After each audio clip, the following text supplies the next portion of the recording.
ClevelandMoto episode number 465. Light them up, boys. Hey. I was sleeping at the wheel. You're a late hit from Pete. Yeah, jumped the gun myself. To my immediate left. Dan Krapke taking a sip of beer. And to his left. Steve Levy. And to his. Johnny Mac. I knew that was going to happen. I know. I felt it. I felt it. I knew it. And to his left. Peter Rabbit. And to his left. Chris Smith. And behind the bar. Tom Pennington. Hey, guys. Bringing everybody up to speed. We're going to be talking about a bunch of stuff on the podcast today. We're going to be talking about upcoming DGR stuff. But more importantly, I wanted to get right to the guys are back from their trip. And, well, it wasn't uneventful. Oh, it was a fucking great trip for most of us. 4 out of 5 recommend it. So tell us, where did you go? Same place you did. Fancy being you here. So we went to our yearly trip to the Blue Ridge Mountains. Nick kind of set this up a couple years ago because he was missing everybody. And so we went down, saw him, and we kept doing it. And we were missing him. Yeah. Especially John. He likes to cuddle. I like young men. You like that young man in particular. Yeah. Nick's nice. So we all went down. But this year, so every year we went down and we'd see the Wheels Through Time Museum and it would be closed because we always went 2 or 3 weeks too early. Okay. So this year we timed it and we moved it back a couple weeks so that we could actually hit the museum that we wanted to go to forever. And it was worth it. I enjoyed it greatly, museum. And I mean, the whole trip was pretty much awesome. Dan Googled up something that turned out to be freaking amazing. Dan, you want to? Yeah, we went to Steve's Cycle Shop, which is not really a museum. I mean, it's kind of a cross between an amazing collection and a junkyard. A collection of what is what I said. Let me put it this way. American Pickers have been there. Haggerty has done a special on the guy. I mean, the place is incredible. It's just amazing how much stuff he has. He was a fueler for who? Dale Jarrett. Dale Jarrett. So he was a NASCAR fueler for, I think he said 12 to 15 years in the late 80s up through the 90s and whatever. And amassed a collection of stuff. He's just got, the commercial chicken barns? Yeah. They're 300 feet long and super 100 big, feet yeah. wide.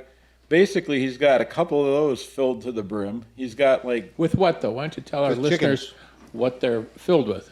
Interesting stuff. Yeah, I mean, I liked your term, infinity barn. Infinity Barn. That's what it was. When you walk in, it's just forever. But it's filled with basically any type of motor vehicle from 1900 or I think the oldest one was that Studebaker, 1879, he said, or something. Remember the carriage? Yeah, Yeah, it was a horseless carriage from before they were horseless. Yeah, exactly. So it was Studebaker before they made cars. He has an actual made coaches. Coaches. And so that was pretty cool. And then everything from airplane motors to every known motorcycle in history. He has some in good conditions. He likes collections. So if he likes an 84 Yamaha, he'll have a YZ80, a YZ100, a 125, a 250, a 500. And then as he gets more in, he rotates the better condition into the collection and then puts the other ones over there. But he's also the kind of guy that'll be like, oh, an RG500? Yeah, I got one of those. And he points to a frame with a pile of rust next to it and a piece of plastic. And you're like, yeah, you sure do. And what's the name of this place? What was it? Steve's Cycle Shop. Yeah. Okay. But he had one very special bike that stood out. Is that the one in Tifton, Georgia?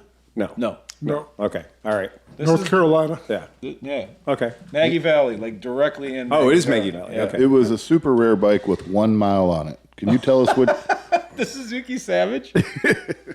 He was so proud of this thing. He's like, see that bike there?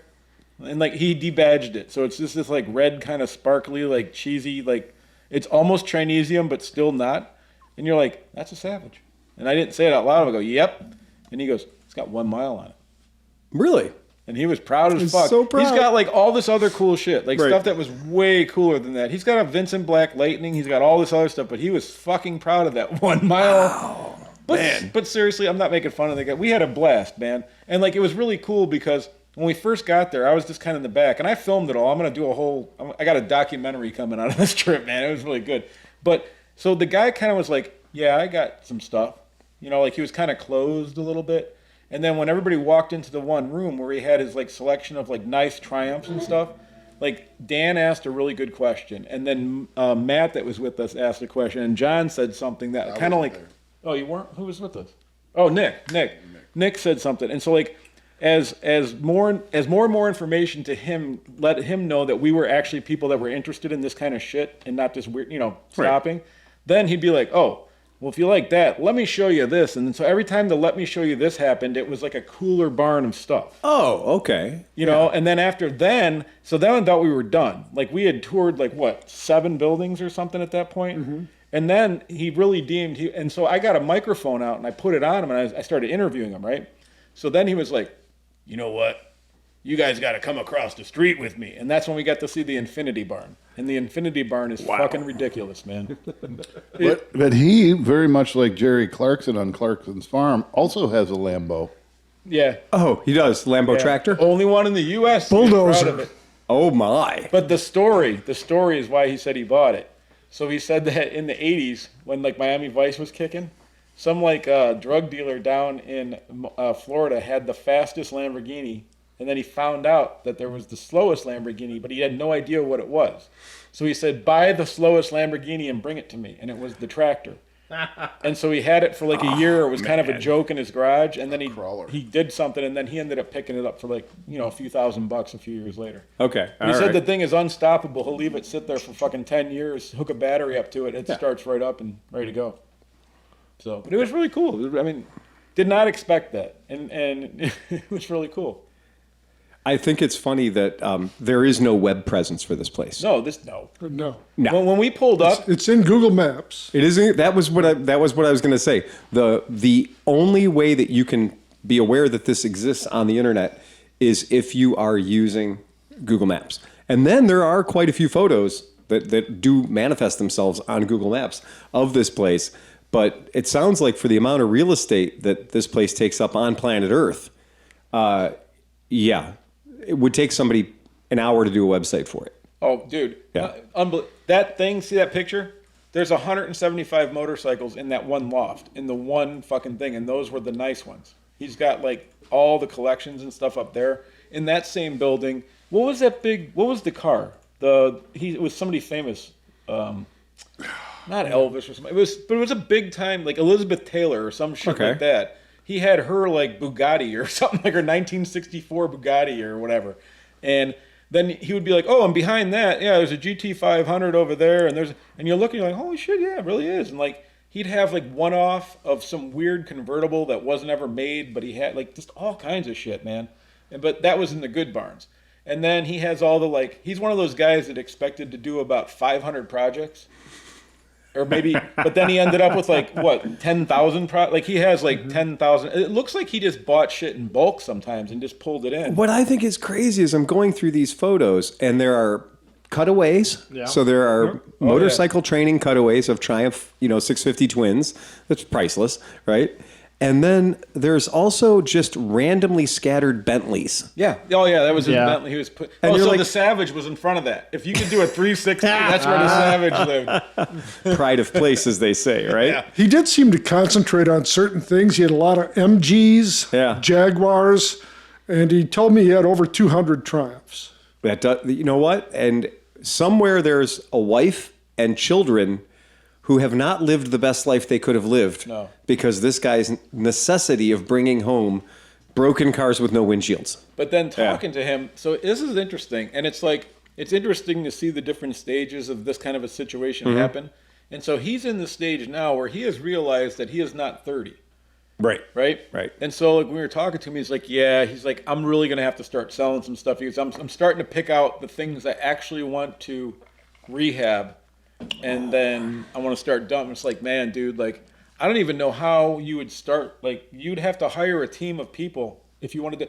In the one barn, how many motors did he have in that one barn in pipes?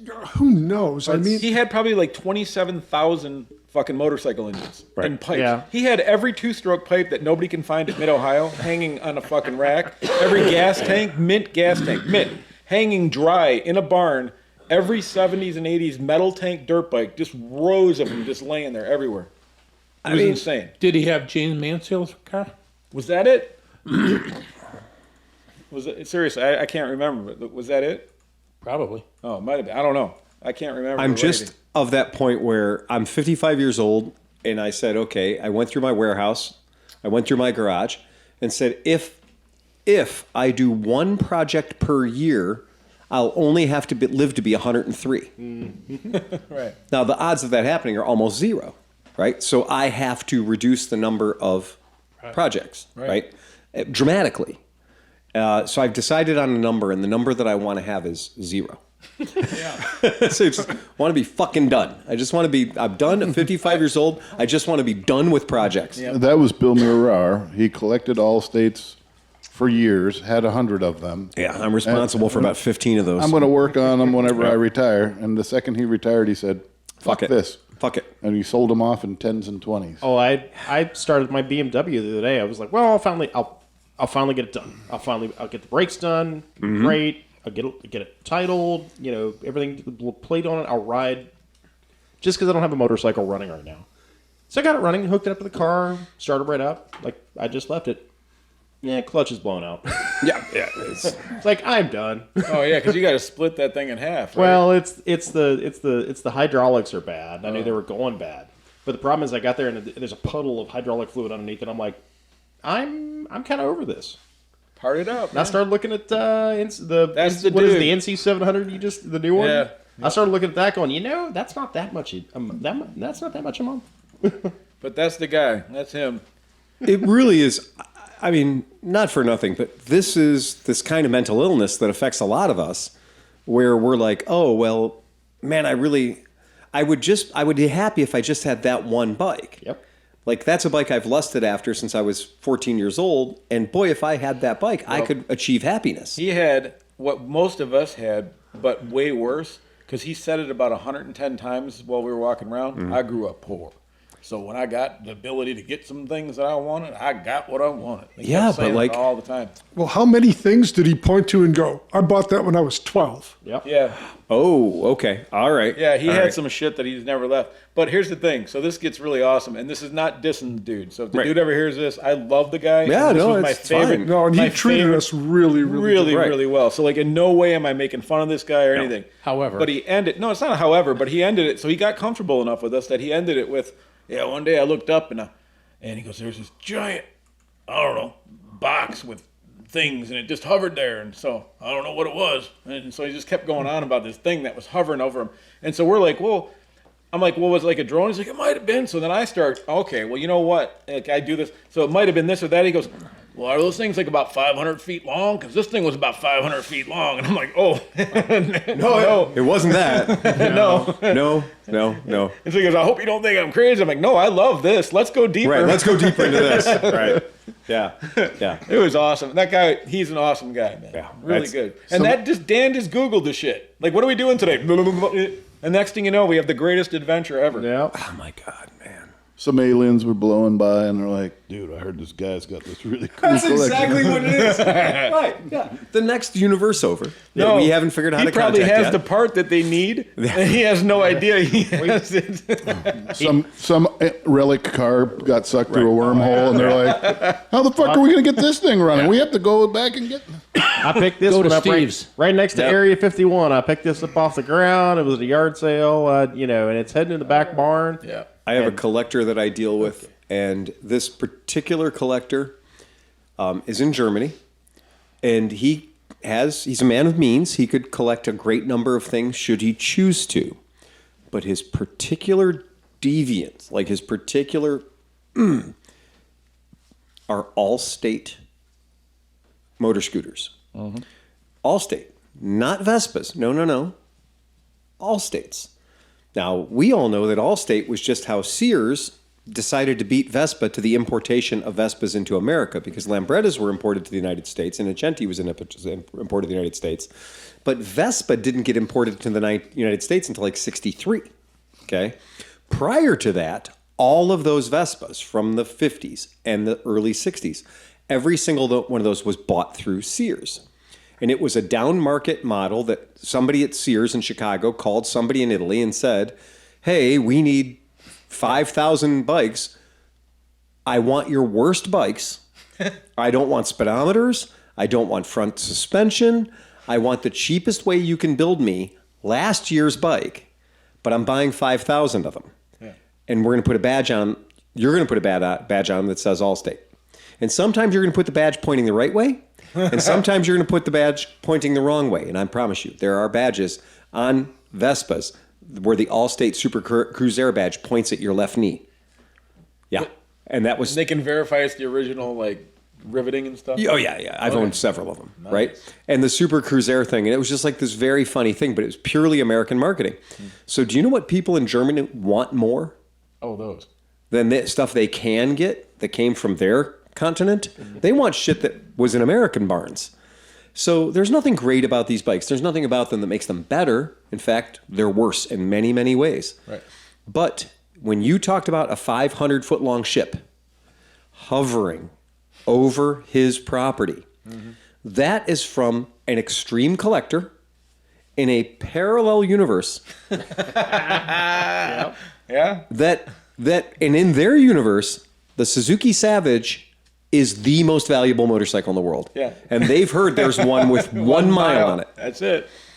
And they are trying to figure out a way to get that bike back to their universe. Right. And he just saw him. Yeah, it And, probably is. and they were like, well, we'll let this simmer for a while. He's still alive. Yeah. We'll come back again. We'll check back in 20 years. But Awesome guy, man. That is Awesome definitely, guy. yeah, that right there. I feel bad for what he's going through. But he likes, but also he said he likes to just be in the dust and rust. Like he actually appreciates him just laying there in the dirt. Yeah. He's one of those guys. Like Mike from American Pickers and him are probably best buddies. Do you know? think that when he bought that property that it had 8 buildings on it, or do you think he built 8 buildings? No, they're all like repurposed. So Yeah. I think he bought. He bought a chicken ranch. Yeah, but you know what? So I think his car dealerly thing that is just a bunch of rusty cars. It's cool. That those buildings seemed like they were kind of part of that. He might have added a few to that. Okay. But then again, there were more chicken things way out that way. I think it had really rusty, dumb shit. We didn't go look at it. But those, so you might be right. It might have been just a two-sided, or maybe the street came through after later on. You know? Who knows, man? Yeah, right, something like Who that. knows? Yeah. But then the next day, we finally made it to Wheels Through Time, and like some of the guys were like, "Okay, that's another Harley. That's another Harley. That's another Harley." But for me, and I think Smith too, like I loved it. I think it was a beautiful museum. I think what they did differently than most other museums I've ever been to is that some of the displays literally gave you feelings. Like they had Grandpa's shop set up with 2 Harleys on wooden lifts with the proper era oil. With like the floors were fucked. Like they somehow got barn wood that was oily and like, I mean it's. Well, beautiful. it wouldn't take long if you put that many on. But it was. I Not loved leaking, it's marking its territory. it. And then Smith was talking to everybody. He had the British dude who like. So another thing about the museum, and you brought it up and pointed it out perfectly, is that they have people there that don't yell at you. They engage you and they tell you to talk, touch this or do that, or oh, you want to hear this bike start? Give me 10 minutes. Yeah. And they come out, and I don't know what fuel they're using because They were starting a bike every 15 minutes. Yeah. Well, not 15 minutes. Yeah, Every half hour. Every half hour. It didn't smell like gasoline, though. no.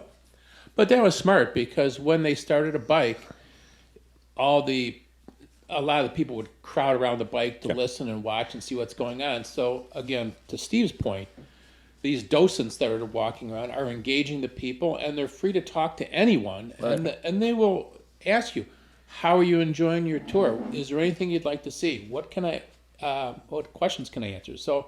And they weren't too serious. Like the one guy, the guy that you ended up talking to quite a bit, when he was doing this one motor display of like this like 1936 whatever, it was pretty gnarly. It was pretty cool. He was telling the story. He goes, and so we expanded this building, and he goes, I was working. He goes, believe it or not, they just put in this brand new sprinkler system because we expanded. He goes, so we have to be careful when we start these because the new system is pretty sniffy. And he goes, so we have the $1 million bike over there. And he goes, I was doing some maintenance on the $1 million bike. And he goes, it started, popped once, and all of a sudden I heard because they were supposed to be testing the system. Okay. So they pressurize it. That's what keeps the water from coming to the things. Is they put 200 psi into the pipes. All right. And then when the little tip melts, the air comes. The air comes and then the water comes behind it. So Okay. he said the bike started whatever, and the tip popped for some reason, and he heard. He's like, uh-oh. So he jumped on top of the bike. Oh, really? And the water goes. So he's like laying on top of this $1 million man. bike, right? And so the technicians finally shut it off. So they're like, they climb up on the ladder to see like what the problem was. And he goes, oh, it was the valve and it popped. And he goes, guess who the manufacturer was? No. Harley Davidson. It leaked. It leaked. Oh man! So that was really cool, man. So shout out to that guy. His name is Andy. I'm not sure that was completely 100% true. Oh, it's a great story. It's a great though. story. What's his name, Chris? So shout out to that guy. His name is Andy Norris. Yeah. And he wants people to come down and see it. So the guy, Yeah. I loved it. And then I'm walking through the back. I was talking to Smith, walk away from him. I'm filming something. And then the son comes down, Matt, and goes, "Hey, man, how's it going?" And he goes, "My name is Matt." I'm like, "Oh, I know who you are." And he's like, "Oh, you're filming." You get out. I was like, "Yeah, we had a little thing, whatever." He's like, "You want an intro?" So he did a whole intro to the video. Like, I got the owner of the joint. Fantastic. Yeah, it was really, really cool. So we're going to have, again, like... I think I filmed like 7 terabytes of fucking footage during the trip. So like I'm gonna have some videos coming that are really cool, man. The Wheels Through Time has been going on for quite some time. Dale Walksler started it up. He died in 2021. Only like 68 years old, right? COVID related, I think. Cancer. Cancer? Oh, yeah, okay. cancer. And It was a C. well, it was one of those ones era. where Yeah. it probably was all. Yeah, Right? yeah. Probably was a mixed bag, right? And the very first time that I went there, I got there and it was closed. And it was We're on familiar one of, with that. And it was on one of our scooter trips to the Dragon. Yeah. So we done this. did the moose out front tell you that it was? No, but Dale, the man who invented it and built it, ultimately with his own energy, and started building it some 20 years before. He heard scooters pull up, and our scooters don't sound like normal Vespas. They're all ring-a-ding-dang-dang-dang, 3-foot long expansion chambers and shit like that. And I'm sure he hears hundreds of motorcycles pull up in front of his place every day, or in the summertime, when he's not open. And then he makes the decision how much of a tour he's going to give. Sure. And we were super lucky that when we pulled up there that we were just interesting enough that he kind of went, well, wait a second. You've come from Cleveland, Pittsburgh, Toronto, Canada, everything to come down here and dick around down these roads. Yes, we did. And you're riding Vespas, hell-bent for leather through the curves and everything else. Absolutely. Let me show you where every time we make a right-hand turn, this is all the metal that we leave on your streets. And he goes, Jesus. And he's just such a super nice guy. So he goes, oh, I got some stuff you might want to see. And he opened the museum. And he goes, just pull the bikes around the side so we don't want to have people driving by thinking the museum's open. So we pulled the bikes around the side. He took us in the side door, and we went in and we got the personal tour from the man himself. Awesome. And at the 2-hour point, I was like, we could be here a day. Yeah. We could easily be here a day. Yeah, they got, and it depends on how into it you are. But some of this stuff is so detailed when you start looking at it, like the old hill climb bikes, Yeah. the old track, like there was 20 Smith bikes in there, but they were actually 100 years old. You know what I mean? Like Yeah. it was really cool, man. Yeah. I enjoyed spending some time talking with a guy about the Indian 4, and I think it was like a 39. Oh, that's one of my favorite bikes. What was the sewing machine looking one right when you walked in? It was on the dining room table. Like that motor looked like a freaking sewing machine. It was like, I don't want to say matchless. Maybe it was I don't know. But like the engine was like a glistening diamond of a beautiful metal. Really? It looked like it would just go like.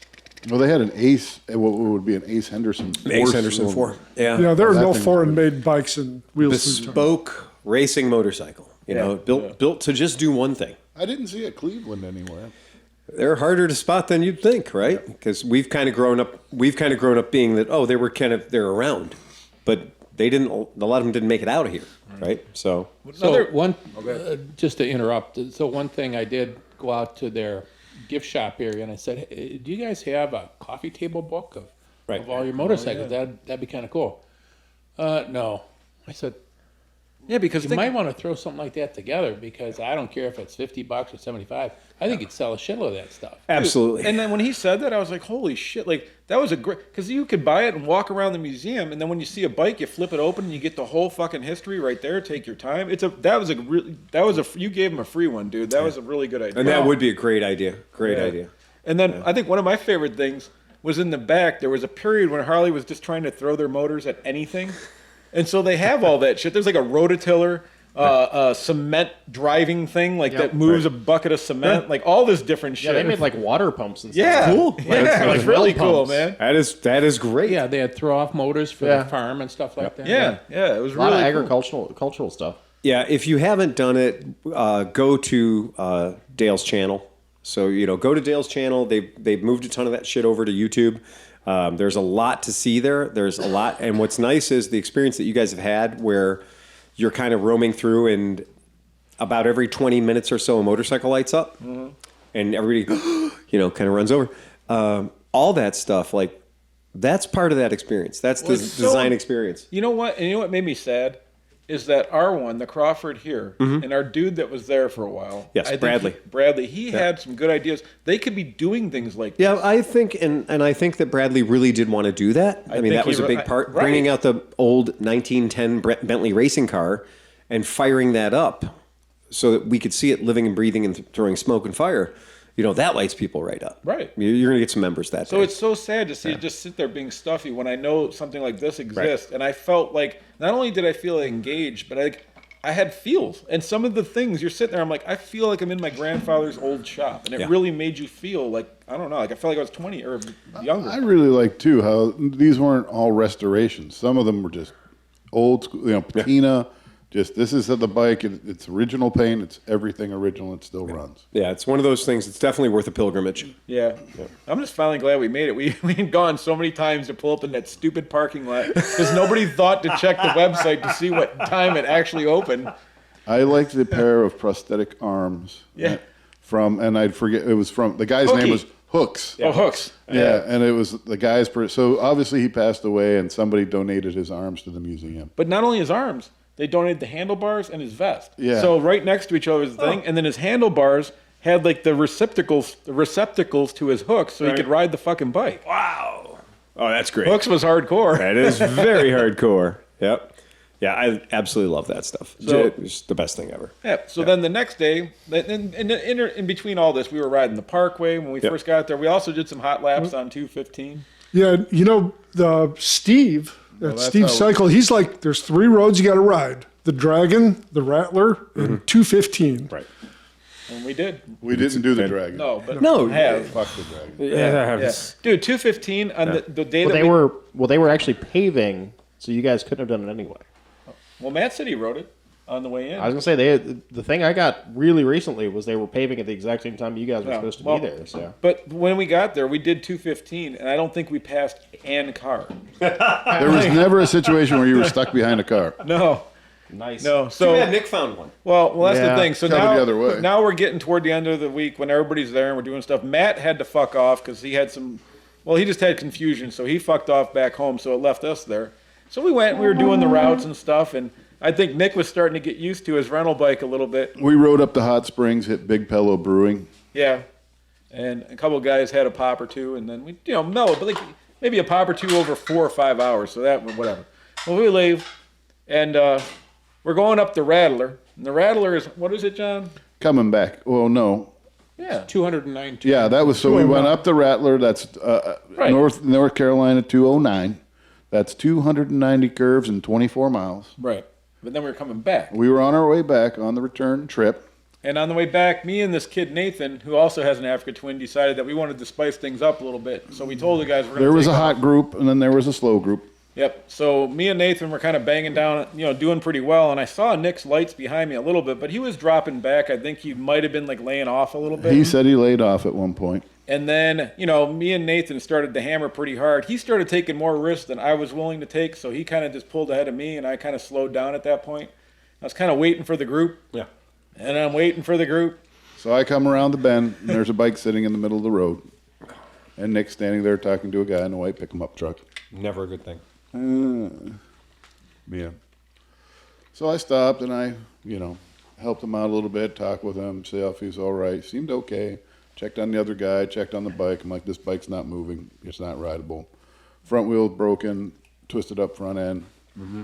Dan stopped. Then Dan pulled in, and then, Dan was like right with me, and then so it was like, well, Dan's gonna have to go get the truck and the trailer. Nick was exchanging. The guy was already on the phone with 911. So police were en route. it was at that decision point that I decided, I'm probably going to roll. I hooked Nick up with some water, pop, And then advice. He came down and I met him because I was coming back up to try to figure out what the fuck was going on. Right, exactly. Saw John. We found a spot, pulled in. He told me what happened. We went down and left, and we passed the cop. So the Right. cop was kind of coming up past us. Okay. I probably had a little beer on my breath, and I didn't think that was good to add to It's this. always the goal is, unless you can so outnumber law enforcement that they become flummoxed with the overall situation and they're just trying to do the absolute minimum so that they can clear the call and get out of there. Unless you can do that, what's going to happen is the guy who's the stinkiest of all of you is going to set the tone for the rest of the group in the eyes of the cop. So the cop's going to go, I wasn't even thinking about drinking before. It's 6 p.m. or whatever. I wasn't even thinking about that. But his buddy came over trying to help him.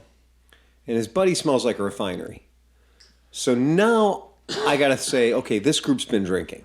So now we're introducing something that didn't need to be there at 6 o'clock on a sunny afternoon. Right, and that's exactly what happened. And so, yeah, giving some space and creating that kind of distance, and, people are going to be shaken up. It's just been a crash. Right. Yep. So So, yeah, I but- think you guys did exactly the right Well, thing. that's on John. John was the smart thinker on that. Like, I think you probably had your cop experience kind of helping you a little bit or something. Yeah, I'm just like, eh. But anyway, I know what can happen. Like, you know, Right. you think you're being good, even if like you're going to the bar and and there's an accident, and you pull over to try to help somebody. Right. Next thing you know, they're going to hook you up. They're like, That's "Oh, right. You drove here. You probably are drunk. I'm going to do it." Like Absolutely. the wrong cop, the right time. He might be like, "Hey, here's a quick DUI I can get." Like Never think that you're in the clear. Never make the assumption that he's busy with this, he's busy with that. Just don't. And at the end of be the day, there. I didn't see the accident, so I'm not a good Right. witness. Yeah. I don't have anything to add. Other You're not than, going to be doing first aid for anybody. You're not first responder at this point. Yeah, Nick didn't have any visible. I mean, he said his wrists hurt. His pants weren't torn. None of his equipment. His helmet didn't have a scratch on it. He was standing. He was talking. I'm like, "You look a little pale. Are you in shock?" He's like, "No, I'm just a little. I'm just shaking up." But the other guys seemed really cool. Nobody was yelling at anybody or Right. anything. And I'm like, "Well, I'm gonna get out of here. I'm gonna go catch up with Dan and maybe help him get the trailer." And then I ran into Sleepy and man. Perfect. Yeah. and then he kind of did your trick. So he came back, and I have for my arthritis, I have like an NSAID, which is like 5 leaves in a tiny little pill. Oh yeah. Yeah, it's like this little it's like 700 milligrams That's of cool. Aleve, but like this Yeah. big. It's not All right. narcotic or anything. So I gave him Yeah. that to help him a little bit, and he had a beer, and he just chilled because he had the Phil Waters thing where you don't want to go to the hospital just in case. Just in case. So then Mr. Smith took over at that point. You were calling and typing, and you did all kinds of things, didn't you? Well, it was the next day that Yeah, but you took over at that point. We iced him. We bandaged his wounds and stuff, and watched some TV. That's Well, I want to give a shout out to, I think his name was Tim, that Nick rented the bike from. Okay. Because on Saturday, I hauled Nick and the bike back to Durham. Whoa. We took it to the guy's house. He was so gracious. Really? He was concerned about Nick 100% and about the bike not Not at all. Well, this at was all. not his main ride, though. Good. either. This was a rental ride that was probably Fantastic. a rental ride, Well, it's great. Yeah. And, if it's a rider share type of rental, that bike's got better insurance on it when it goes out with Nick than when it's sitting in his driveway. You know what the best part of this whole scenario is? Yeah. So now, till the day I die, Yeah. whenever that might be, I will always call Nick on that day and remind him of his crash because it was my birthday. So now they're forever intertwined. Right. When I think, okay, it's my birthday. Oh shit, Nick's crash. And that's was a Nick's birthday. crash, right? Yeah. Absolutely. Yeah. Now there's, and that just opens up a whole new reason why, driving to a beautiful destination in the air-conditioned comfort of your luxury touring car, and then upon arrival renting a motorcycle, knowing full well that with the insurance that existed on that motorcycle, Nick could have just said, Yeah. oh, I mean, does you're probably- somebody want to tow the motorcycle away to some impound lot somewhere in North Carolina? Sure, go ahead. Right. Because the insurance from the rider's rental agency will make that happen. Right. Somebody will go out, somebody will evaluate it, they'll decide it's totaled, and it is just as totaled in North Carolina as it is, in RTP, like in Raleigh, right? It's just, you guys went the extra distance to be super cool about it and transport the bike back to its That's 'cause origin. the guy said the guy Right. was so nice. Because, like, Yeah. it was one of those rideshare things where he had to meet the guy. Yeah. And the guy kind of sized him up and talked to him before he let the bike loose. He was an instructor, and he made Nick take a riding test. Yeah, he did. So, yeah. I've had that happen. Yeah. So I mean, like he was. So I think he understood. Like I was saying, and Nick basically said like he target fixated. Mm-hmm. He admitted he's just like I was in the turn, that truck came, and I couldn't take my fucking eyes off. You couldn't of it. not look at it. Yeah, Right. Yeah. and I get it, man. I forced my. There was a couple times where on 215 I was pretty deep into a turn, and it's blind, and all of a sudden there's a car there, and Yeah. it scares the shit out of you. Yeah, for a second. absolutely. You got to force yourself to just look for. You're like, go look forward. Like, yeah. And it is different. I've noticed that too. Riding adventure bikes, riding the Triumph Scrambler 1200, right? That has giraffatitis, right? Right. It's a normal motorcycle, but it's much taller. And They you know, took a regular motorcycle and they put it up on stilts. You know what else? This time I really noticed, and I was recording a lot of stuff on my camera, and I looked at some of the things. I stayed in the middle lane because Right. when it's that tight, even Yeah. if your wheels are to the right of the yellow and you're leaned 3 feet over into the other lane, when that car comes around, you're fucked. Right. Yeah. You're getting And a that's- face of... Yeah. My lane positioning when I'm those roads are my favorite on the Honda CB1. Sure. So on the CB1, the 400cc, on the CB400F Super Sport, the small, lightweight, little tiny bikes, right? Because lane position, yeah, you got a whole lot of lane for a little bike. Yeah. Now you add 16 inches of luggage each way. No, I took those off. I just Right? had the top box. But Yeah. still, the weight in the top box, Right. throwing that fucker back and forth. And now all of a sudden you're right. Your pivot point, which is the bottom of your tires, and you lean that thing over. You are taking up a whole lot of the lane all of a You sudden. really are. Yeah. And like when you get in a groove, like so, I think when you first get down there, it takes you a minute to remember that you're supposed to be at 11,000 RPMs. Correct. You know, Right. And so like the first time you're like, nah, and then you're like, oh yeah, and then you drop a gear. Yeah, you keep losing and then gears. you don't use Yeah. your brakes anymore. You're just like, it's fucking awesome. I will say, well, first we should point out too that you rode all the way down there. Right. Took the 2-day plan and rode your bike, and I think that helped a little bit. Yeah. Because you were a little less, in previous years you like to kind of be like following, but sometimes beside and like this. And this Right. year you seemed a lot more mellowed You out. settled down a little bit. I could look in my rearview mirror and you were back there. You weren't like right beside me half the time. Like, come on, let's go, go, go. Yeah. No, I did. I think it took a little edge off you. Well, I when I rode down, I didn't ride down. I did 1,100 miles down. So I did the wiggle, wiggle, wiggle. I went through every small town known to man from here to down there. I saw more interesting shit on those roads, man. Some interesting people. The highlight though, Smith saw it too when we were on the way to the thing. We saw a pregnant lady pushing a kid in a stroller with a wife beater, no pants, and smoking a cigarette. So that was pretty good. Well, there you go. Yeah. Not Now, a let lot me- of extra money running around Let me there. just say this: as far as that Rattler, it's really not that challenging when you're going between 35 and 40 miles an hour. I can tell you that Yeah, it was fun, right? It was nice. because I was at the end. But it worked out. There were a couple places where they were doing some road work, and so they had some stoplights set up. Mm-hmm. So they have like the automated, like they actually put a light, so Yeah. they don't have just a Down flagger. to one lane. Yeah. So Dan and I maybe got out a little bit further ahead, but then we stopped we got stuck at the stoplight and, for about 5 minutes. yeah. And then Chris caught back up again and stuff, so we didn't just blow his doors off. But you know what? Like there are the only thing that the Dragon has that all these other things don't is just marketing. Because like this thing, the Rattler thing, it had such nice elevation changes, but then it had like a flat area where you had like 70-mile-an-hour sweepers, and then it went back to like the tight stuff. And right, it was great, man. It was I beautiful. like going through curves uphill better than downhill a lot. Me too. The hill climbing up hills is just so fun. Yeah, it is. What my definition. And we got to do that the next day. Yeah. You get to. So the next day it rained. Yeah. He took Nick back with the car. Oh, okay. That All way he right. could take the thing back. Well, no, the next day Nick stayed at the house. Oh, and we went forgot about that. We went to Klingman's Dome. Kingman's Dome. I forgot about that day. Yeah, Yeah. through the Blue Ridge Parkway. Got Yeah. to see the clouds from the inside. Yeah. It was gnarly, man.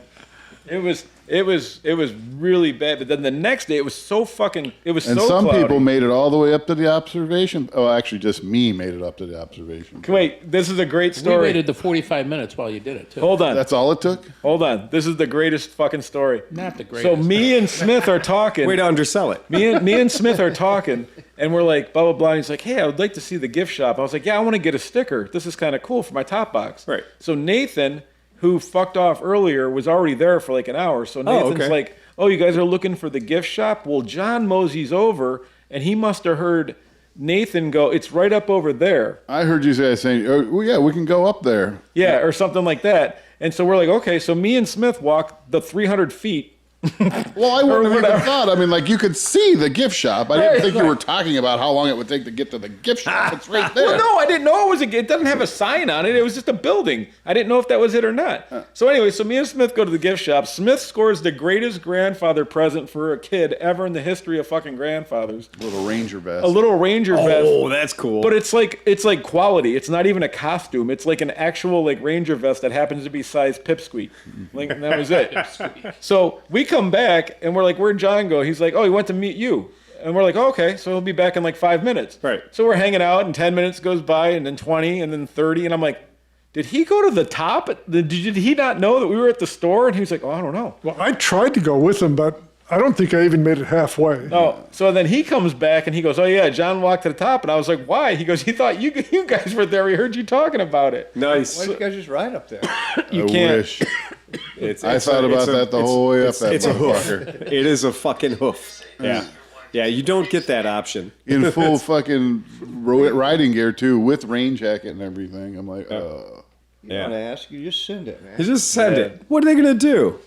you could have been up there, spun around that Done a loop. observation, Done a and loop. been right back down. Right Nobody back would have then. known. No. So another aside is To just put it to the one thing I'm sorry, Chris. I hate to interrupt. But they have an AED sitting out right there at the bottom of the hill in a little glass bubble. Yeah, of course they do. It's like, here's the AED. All you got to do is roll your fat ass back down here and we'll hook you up. What you got? so the Klingman's Dome is a waypoint along the Appalachian Trail. Yeah. So we were lucky enough to see a couple of sets of hikers. Two younger guys had met, and they are actually sleeping out on the trail. So one guy's got a tent, the other guy just sleeps in a hammock. So it's like 27 and 25, and they're carrying packs. I asked the guy, well, how heavy is your pack? So the one guy's carrying a 13-pound pack, and the other guy's carrying an 18-pound pack, and the 18-pound guy has a tent. But the other hikers that I saw were some older women and two older guys. And they had a support van that met them there. And so I got chit-chatting with them. And I asked the two ladies, I said, how much training have you guys done? Well, first off, I said, how far have you gone so far? 200 miles. I said, okay, how many miles you do a day? Oh, between 6 and 14 is the most we do. All right. And so how long did you train for this? And the one lady says, this is the first hike I've ever gone on. I said, you got to be kidding me. And Just walking. yeah. They're just walking. First day's training. The second day, it's like I got a little better. By like a week, you're like, okay, I got it. Yeah, The first day they did seriously. 1 mile. The fifth day they did 2 miles. It's 2,000 miles. 2,200, yeah. Yeah. So I said, well, I think I'm probably too old for this. And the one lady scoffed. She says, well, I just turned 70. I thought, Jesus Christ. And she's the one who's just starting to do this. And she said she was 45 when she started. Yeah.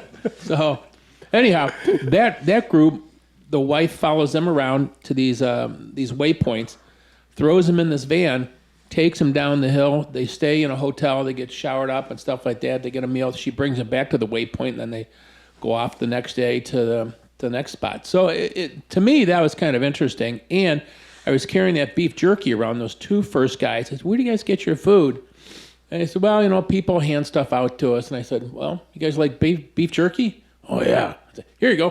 So I Nice. tossed him a bag Well, of beef then you jerky. bought him stuff at the store too. Yeah, right? there's some high protein crap from. So, but here's the thing that I thought was kind of neat, and I kind of saw it for the first time in a different light. So, like Smith always goes up to people, right, and just starts talking to them. He does Smith stuff, right? Yeah. And then so now he give them all the stuff, but he just became part of their story. Like Absolutely. this 2,200 mile thing, and now Chris Smith from the Cleveland Moto podcast Right. will always be fucking first 200 miles. This fucking guy from Cleveland comes up, hands his beef jerky, he goes and buys his snacks. I offered him some of your weed.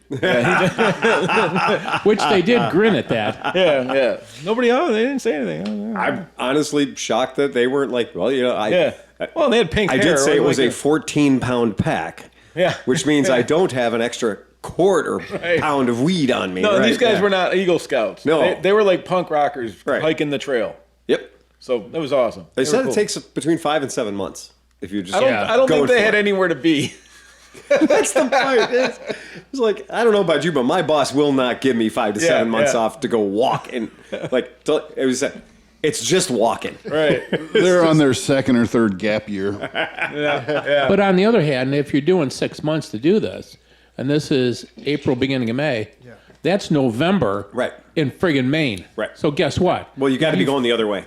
Well, these guys are going north, yeah. But you got to start pretty early though. No, to do a through hike, you got to like lay down tracks, and you got to time it right. Wow. Because you're gonna get into shit weather someplace. I promise you, not for me. Not for me. You'll never hear a story about I decided I just fucked right off and I went and did the Appalachian I Trail. actually did the Appalachian Trail. It was called the Mid-Atlantic Backcountry Discovery Route. PDR, exactly. I did our version of the Appalachian Trail. Exactly. Which does really parallel it, and you cross the Appalachian Trail numerous times. Yes, it does. And I'm always generous with those guys because when I'm traveling on the bike, I got like Cliff Bars, I got water because water's heavy. You know, if you're hiking and I'm like, hey, do you guys need some water or something, or if you got some fruit or something, I always hand it out to those guys. Yeah. It's seriously, I got an entire beast of burden traveling with me. I got a vehicle that weighs 400 and some odd pounds that is carrying 100 pounds of my shit and me. Yeah. And these guys have shoes. Yeah. Right. That's it. They got shoes, and they're going to sleep in a lean-to tonight if they're lucky. Yeah. You know, Well, the things full of fleas. So what Smith is talking about is actually pretty badass, and most guys are doing this now on the trails and like even this camping. Is it's like a real lightweight, minimal, like you can roll it up into a thing this like the size of like a big Easter Toilet egg. paper tube. Yeah, toilet paper Yeah. tube or something, and that's your hammock. And then you tie a string across the top of that. Then you have a fly that just tarp comes over down that. over. I mean, it weighs nothing, and it's pretty comfortable, man. That's the way we did it in now. Really? The other thing the guys are telling me about the food, they said that there's what they term as miracles. So every now and then, former hikers will go to a waypoint or whatever and set up a whole barbecue. Oh, really? And so that's cool. hikers will just show up and somebody's there feeding everybody as much as they can just to keep them going. Yeah. Brilliant. Yeah, so That's cool. shout out to the folks that do that. It's great to know that, and just thinking that might happen to you might get you further down the trail. Right. Right. You'd be like, hey, man, wouldn't that be great if that happened? Like that morale builder is a big deal. Yeah. Very, very big deal. So the last day, right before the last day, like I said, I messed up. So Dan took Nick that day. Yep. Smith had left. Me and Matt was gone. Matt It was was just gone. me, you, and Nathan. So Nathan's like, I want to go hike in the woods and be. He was doing the Appalachian Trail. Yeah, he was gonna. He do was doing the Appalachian Trail. for a day. I was going to say, For a day. not all of it. No. Right. And he had no gear. He just had shoes. Or Oh, he's whatever. just going to go walk on. So Right. so me and John went down, got some supplies that we needed for whatever. Came back and Got wet. It started raining pretty good. We didn't whatever. We had stuff and kind of relaxed for a while, and then about. I tried to take a nap. I got a little bit restless. I couldn't really sleep, and I started playing with my phone and looking at the radar, and I'm like, you know what? It looks like there's this little corridor here. If we went south down the Little Blue window. Ridge, we could go south down the Blue Ridge, and the rain would be on either side of us, and we could probably ride a little bit. And I was only down there for Wednesday, Thursday, Friday, Saturday. Right. So I didn't have as much riding, and I only had 2 good days of riding in so far. And I'm like, I really would like to just ride a little bit more on Saturday. So we headed out, and We actually went north though, because we were already south. no, we went south. We were at the 209 was north Oh, okay. up to Hot Springs. Oh, okay. Yeah, so we went south Yeah. Okay. Yeah, you're right. And yeah, It was you see the beautiful view I had whenever I hiked all the way up there. Yeah, so I wanted to make sure that we let people see. You could see all the way for miles and miles on a Remember, clear day. This is a scenic vista. And so I've been to this scenic vista only once in my life. This was my third ascent. And this is exactly the same you view summit? I got. Right. And I showed up and I was like, man, we came all the way out here. Let's do this. Let's go for a ride. It'll burn off. It'll burn off noon, 1 o'clock. It'll burn off and we'll go back and we'll get the vista. We'll get the shot. We'll get the money shot. And we did. And we fucked off. And when we came back, it managed to rain harder. Yeah. And I was like, it didn't burn off. It just got rainier. Yeah. Well, for us, it was a. I mean, our visibility was 2 car lengths. Right. At first, when we got to that one section, I couldn't see you 4 feet in front of me. Like it was like you had to look down. But the greatest part about it was raining. That's the view. I love that You view. should have the view I had. Well, we had You know some, why they put that there? Because people got pissed. 60% of the time, you get the cloud. Yeah. Right. But so like it was raining. And that's an artistic rendering also. But it was raining, so there was nobody. It was Yeah. like me, John, and one other person on the entire road. And so it was raining, and then I was like, "Oh shit, my visor's fogging up pretty bad." And then I raised it up, and no, that was just the No, fog. you're in a cloud, Yeah. man. But then Yeah. it got so thick. The higher we got, we kept going through it. We got one pocket, and it ended. We're like, "Oh, okay, we're probably through it." And then the next pocket was so deep, like literally, we were doing like 7 miles an hour. John Yeah. was 4 feet in front of me, and his Blinkers tail, like, on. with his things, and they just went like that. And I'm like, holy shit. So now I'm looking straight down at the white line and the yellow line, and it's just white, and Yeah. you're just like, okay. And then out of nowhere, like it got lighter right here. Okay. And I'm like, interesting. And we're going, and then it gets lighter, and then the clouds just go, and it's like a 4,000 foot drop, and you're like, okay. Oh yeah. We were at 5,500 feet. Yeah. It was fucking awesome. so and I was leading on that ride in. The fucking car in front of me did not have his lights on. So if he'd brake, I could see him. could see Otherwise, no fucking idea. Yeah. But that was Klingman's Dome. We're talking Yeah, the this next is the day. next when- day. Oh, okay, I'm Yeah. Yeah, the next day was white. Like you couldn't see anything. But the man. cool thing too was since it had just rained, it was like waterfall city. Oh, it was yeah, like everywhere. in Milfgard or something. Like because all the, you're riding along and there's just all the water streaming down off the rocks, on the cliff, and then under the road, and you look down and it's going down, through the woods. It was the most intense, like calming and relaxing, and weirdly like I felt like I was in Silent Hill, the video game. Right. Like just floating through this weird cloud of weirdness. Ethereal.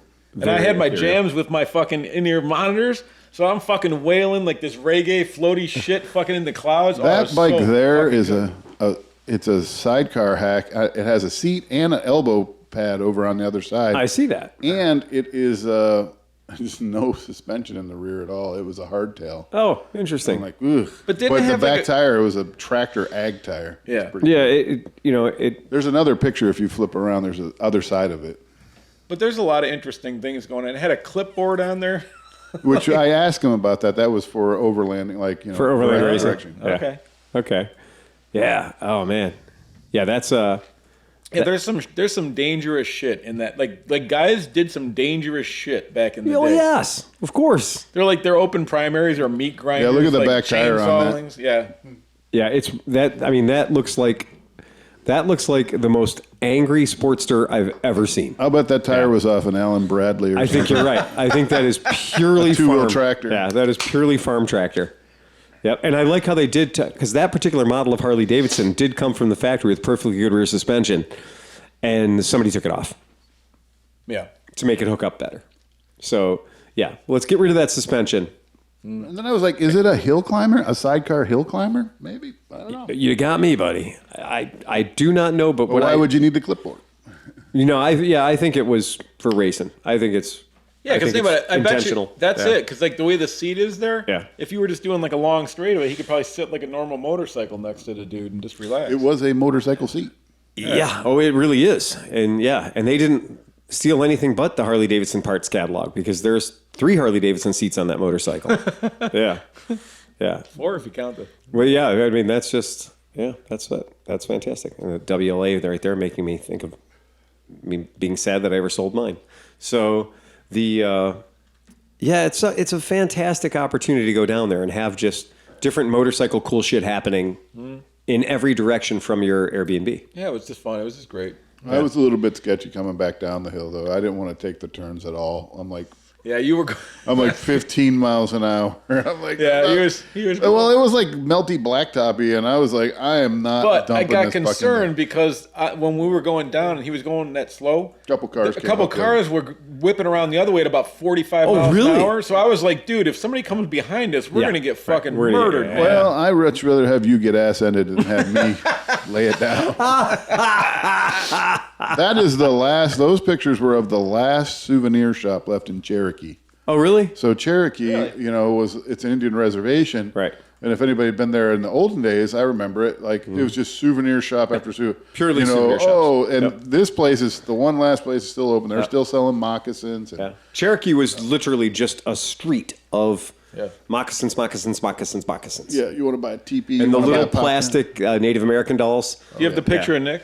If you click a couple more, there's Yeah, he took a picture of Nick. Nick's wearing he was presented with a traditional headdress. Oh, Nick was. Yeah. Okay. You'll see it there if you. Yeah. scroll In forward. Cherokee, there's some real old school, like, There's Nick. There it is. There he is. That's great. I like That the was way they after strapped his- his wrists down. Yeah, that was after his accident. Yeah. He looks pretty good there. Yeah, he looks But pretty look good. right behind Nick. Isn't that the? Yeah, you got a Rebel Alliance sign back there. You've got Sassafrasquatch. Yeah. Fire department. You got all kinds of stuff going on. Yeah. Yeah, there's a lot going on there, man. They're making money, man. They're making money, absolutely. And again, more power to them. Not from us when we walked in though. I did buy a turquoise heart and an amethyst heart. So When I was 13, I bought a pair of those boots, those buckskin boots with the glued-on sole. And the sole was totally useless, so you just go sliding across the carpet. The sole was trash, and they were trash. They were just awful. But you got to probably made remember, in China. in like 1982, 1981, that was some cool shit. Yeah, you were like Daniel Boone You in could it, rock those boots. That was pretty great. you were a trapper. Yeah, that was cool. Yeah, that was. Oh, the Yeah, banana talk about pudding. No, Okay, Mr. so Smith. that was- A public thank you to Mr. Smith. Mr. Smith picked up the tab that night. Nice. Yeah. Nice. Yeah. That was, That was very appreciated. what was that smokehouse? Steve Smoke? No. It said, "Hey, would you blow me?" I mean, Haywood Smokehouse. Yes. Right. Yes. Yeah. Delicious. I mean, and I just was looking for reviews, and they had like 1,000 5-star reviews. I'm like, nobody does this. How can you have 5 stars and 1,000 reviews? Right. But can we talk about the house's plumbing the next morning? they only had one 3-star review. It was from one Steve It was Hoffert. Steve Hoffert. More than I could have wanted. You can Best kinda- banana pudding ever. 3 stars. That's 1 pound of banana pudding. Oh my god. That's like in the deli tub thing. Like Yeah. my hand's a little big, but Yeah, but that's a quart. you can see how the tub is bending from the weight of that me is having that to is hold a it. proper quart take home. I think there were container. 2 full bananas in there and a bunch. It was just delicious. I ate like half now, half later kind Yeah, of thing. I got the what was it? The pecan rum chocolate. chocolate crumble cake mix thing. Oh. And it's like the rum is just a flavoring, so Right. it wasn't like actually because they have a weird thing down there where they can't put actual alcohol in food. Well, it's in a lot of those areas down there are dry. Yeah, so like it's So, a whole yeah. thing. Like they'd have to get a whole different one, whatever. Yeah. But that thing too, it was like a pound of just like gut rotting. Oh, so good though. Yeah, now I got a weird craving. I want to get like the industrial strength chocolate pudding we used to get in the military that still tastes like the can. And then I want to get that banana pudding and just drop that banana pudding into it, man. You've got your banana pudding in my chocolate. Oh, I would be very happy about that. Nice. But that was a delicious meal, and we have pictures of Nick with his flippers drinking a beer. And they gave him 2 different ones, so it's like he looks really sad. The poor One's kid. a splint, one's a brace. Yeah, I he has guess. 2 different. He's got 2 different repairs going on. I thought that was So pretty funny. I guess he didn't. So Smith, what was the diagnosis? He didn't like. They didn't. It wasn't anything think there's a displaced, picture right, there. or something. Well, do you want to keep guessing, or you just There want you me to go. tell you? There he is. Okay. So he has 1 displaced fracture and 1 non-displaced fracture. Okay. And to me, it was interesting because we get into this urgent care, and they actually let me come back, and so I'm sitting in the room with I Nick. thought you were his and, dad. yeah. Yeah, there you go. Well, and thank God. So, Yeah. so the gal comes in and says, "Well, what's your pain level between 1 and 10?" Nick says, "Oh, I don't know, 4 or 5." I said, "Nick, come on, don't tough it out at this point." And had he had any pain medication in the morning? No. I mean, you gave him Right. That was the something day out of your before. mystery bottle the night before, but No, it wasn't. It's fucking. either way. It doesn't matter. Right. Yeah. So the doc comes in and he finally says, well, we're going to get some x-rays. Great. Because you want to check it out, make sure, rule some stuff out. The x-ray tech gal comes in and she says, oh, it's going to be an hour before we can get your x-rays. I said, why is that? Oh, well, the service tech who works on the x-ray machine just got started with this service. It's going to take him an hour. I said, all right, forget that. Tell him to button this thing up. We're going to get it in the x-rays. And then the doc comes walking back and says, what's going on? I said, your service guy's here. The doc walks in and tells the service guy, hey, we got x-rays to do. Get the hell out of here. Yeah, exactly. So right. we would have sat around for an hour if I don't yap at this gal. So then they get the x-rays, and I told the gal, get us a disc, burn the images on a disc so Nick can take them with him, and then also we want a copy of the report. So they send them digitally to a hospital. They read them. They send the reports back. And so Nick was able to take the reports with him, and that's when the guy said, yeah, you got kind of a bad displaced fracture here, and this one's non-displaced. And then he said, make sure, because Nick says, well, I'll have to go see an orthopedist. And the guy said, you probably want to go see a hand and wrist guy, not screw around with an orthopedist. So last time I spoke to Nick, he said, well, I can't get an appointment until next Thursday, so not yesterday, but a week from yesterday. And I said, you know what, Nick? Send them the x-ray reports first. Let them at least see this, because they may say, oh, shit, get this guy in now. He really does have something that's broken. Right. So I don't know how the poor guy's going to work out, but he's still, I'm sure, flipping around like this with pain and stuff. Then the guy says, you want a shot of Toradol? And Nick says, no. I said, yes, he does. Yes, you do. They give him a shot. Yeah. So they gave him a shot of Toradol. And then the guy wrote him a script for more Toradol to get at the CVS. So we did that. And I didn't know he had Toradol on him. He was holding. Chris said, "I'll have one of those too." He passed them out. yeah, drop my pants. Give me one too. Right. Yeah. But so it was great. Hats off to the urgent care down there. They did a real good job. Doc was good. Support staff was with good. some prompting from Uncle Chris. Well, I've been through that before. You're a very good patient advocate. Yes. That's that's really important too. It's fun to because see Smith get into the no-nonsense mode. Yeah. It's pretty cool. I didn't get to see that, but I've seen you in the past. I didn't know there was any other mode. Yeah. Thank you. Well, John. I think that's fantastic to be able to give him a hand, because wrists suck, man, because you're flipper baby. That's what you got going on. And I had to help Nick with his pants. yeah. It's a lot of stuff you can't do, man. Well, even getting your wallet out of your Yeah. pocket. Poor Nick's trying to get his wallet out at the pharmacy to Yeah. to get his pharmacy card out. I said, Nick, Yeah. don't worry about it. They'll take care of it. So. Yeah. Absolutely. Oh man, that's something. Yep. Yeah, it did look. I saw his one splint, and I was like, oh yeah, because you said he's got a displaced fracture. Yeah. And On this hand with the soft cast. Right, on and the then soft, because the then brace is on the other one. Right, the brace is just it's a broken wrist. Yeah. If it's not displaced, just immobilize it. Yeah. Minimize the pain, minimize the movement of the thing. But when you're doing that, well, now you're actually trying to support things and hold them in place. Right. And you're going to do a compression splint. You're going to try to put things where they need to be. Well, if Nick's sitting over there and, in La La Land, and he's not taking advantage of the pain management opportunities that are being given to him, it's gonna suck a whole lot more. Yeah. So good for him. I'm glad you did that, because that really makes things a lot better. Yeah. But yeah, overall, man, I thought it was a great trip. I enjoyed. It sucked that Nick got hurt, but besides that, everything, it was a really fun trip. Yeah. It really does sound like it, and that's what you want. Yep. That's the whole jam right there. Well, let's run down the bikes that people brought. Yeah. Let's do that. Dan? Tiger Sport. His 660.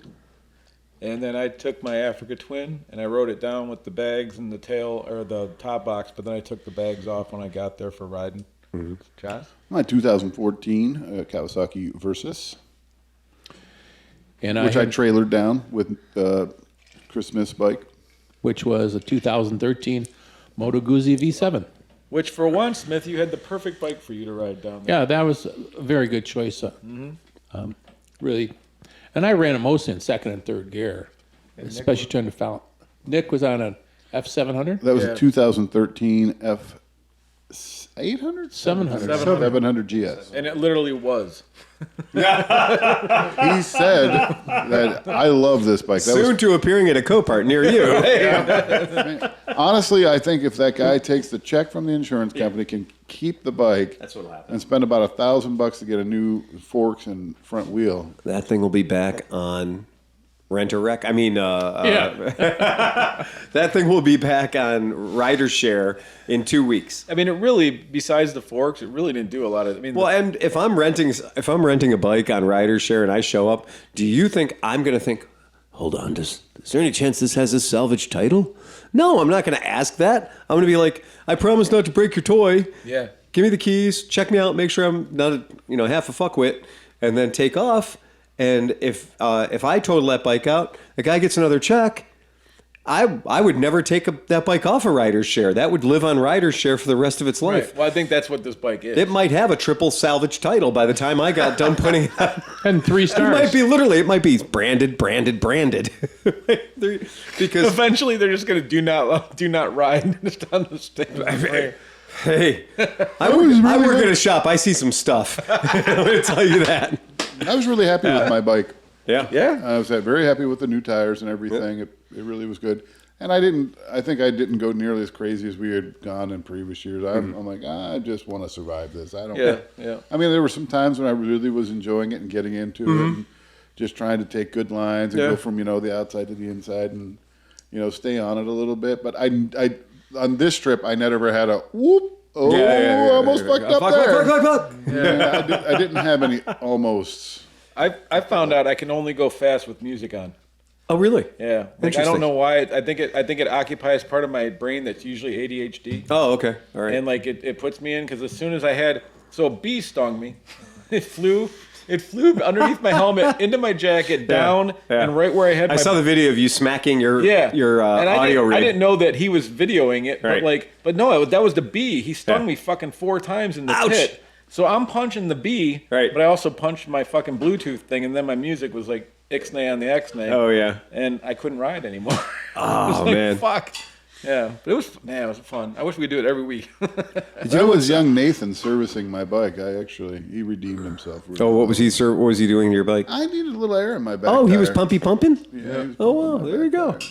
The We forgot about the day that me and John Oh yeah, we got back. That crazy fucker. So this fucking kid, we can't figure him out. We don't know if he's a survivalist or if he's like a wannabe survivalist with no skill or some skill or all the skill. We don't know. We all left at the same time. We left and went on our 2 hour ride at about Longer 2 than o'clock. Yeah, maybe a little We longer got than back that. at like 6:30, dude. okay. Yeah, because we took some other the rain was still holding off, so we took some side routes and stuff like that. And Yeah. ran up the hill where we lived, which was kind of a fun thing. We were at the bottom of the hill, and you could just take this one little road and just do a hill See climb where it all goes. the way up to the Yeah. top. Well, that's where all the roads ended. A really nice house at the top of the hill. Yeah. But so he had left at 2, and then we got back around 6. And he then went to go hike on the 18th. He went to go hike, and then by the time we got back, we were getting wet. It was It's raining. getting dusk. It's raining. Yeah. So get some, me and John, we pipe on the TV. We're chilling out now. We had a good day of riding. Just be like 8:30, and I'm like, Now it's raining really good, though. Now it's a good it's a soaker. steady soaking rain. And so he's like, fuck, we should probably see it. I'm like, I remember, I was like, oh, dude, he sent me a text. So I found the number, and I'm like, this has to be him. Right. I'm like, are you alive? Yeah. I'm alive. Okay. Hiking. Hiking. Okay. It's dark now. Right. Now it's dark. Yeah. So then and the Appalachian Trail's not lit. 4 more hours go by. Now it's like, what, 11:45? 11 o'clock, we're like, okay, we're pooped. We're ready We're going to bed. Where's this I'm getting dude up at 7 to leave for the ride home tomorrow. And so he'd ridden his motorcycle out to it. he fucked an off hour with his up, bike. an hour away. Hikey. I was up until almost 1. He was still not back. He still wasn't back yet.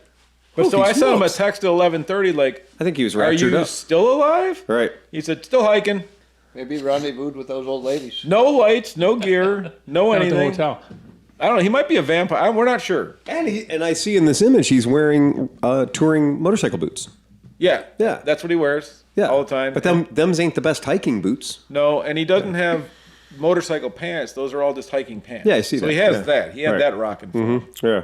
So I don't know. But There you go. Nice kid though. I'm not mad at Yeah. the kid. But No, but no. we were worried. We're like, what do we do? Well, it's very weird when a member of your crew decides, well, this is a mass event where we have 7 people here, but I am a rugged individualist, and that which you guys, where goes one does not necessarily go all. Right. Well, right? it was fine. We said if you want to do something, go do something to everybody. Because, if you don't want to ride this or do that, go do whatever you want. Right. But it would have been nice just to be like, hey, guys, I'm live. I'm probably going to be home at 1, but if you're going to bed, cool. Right.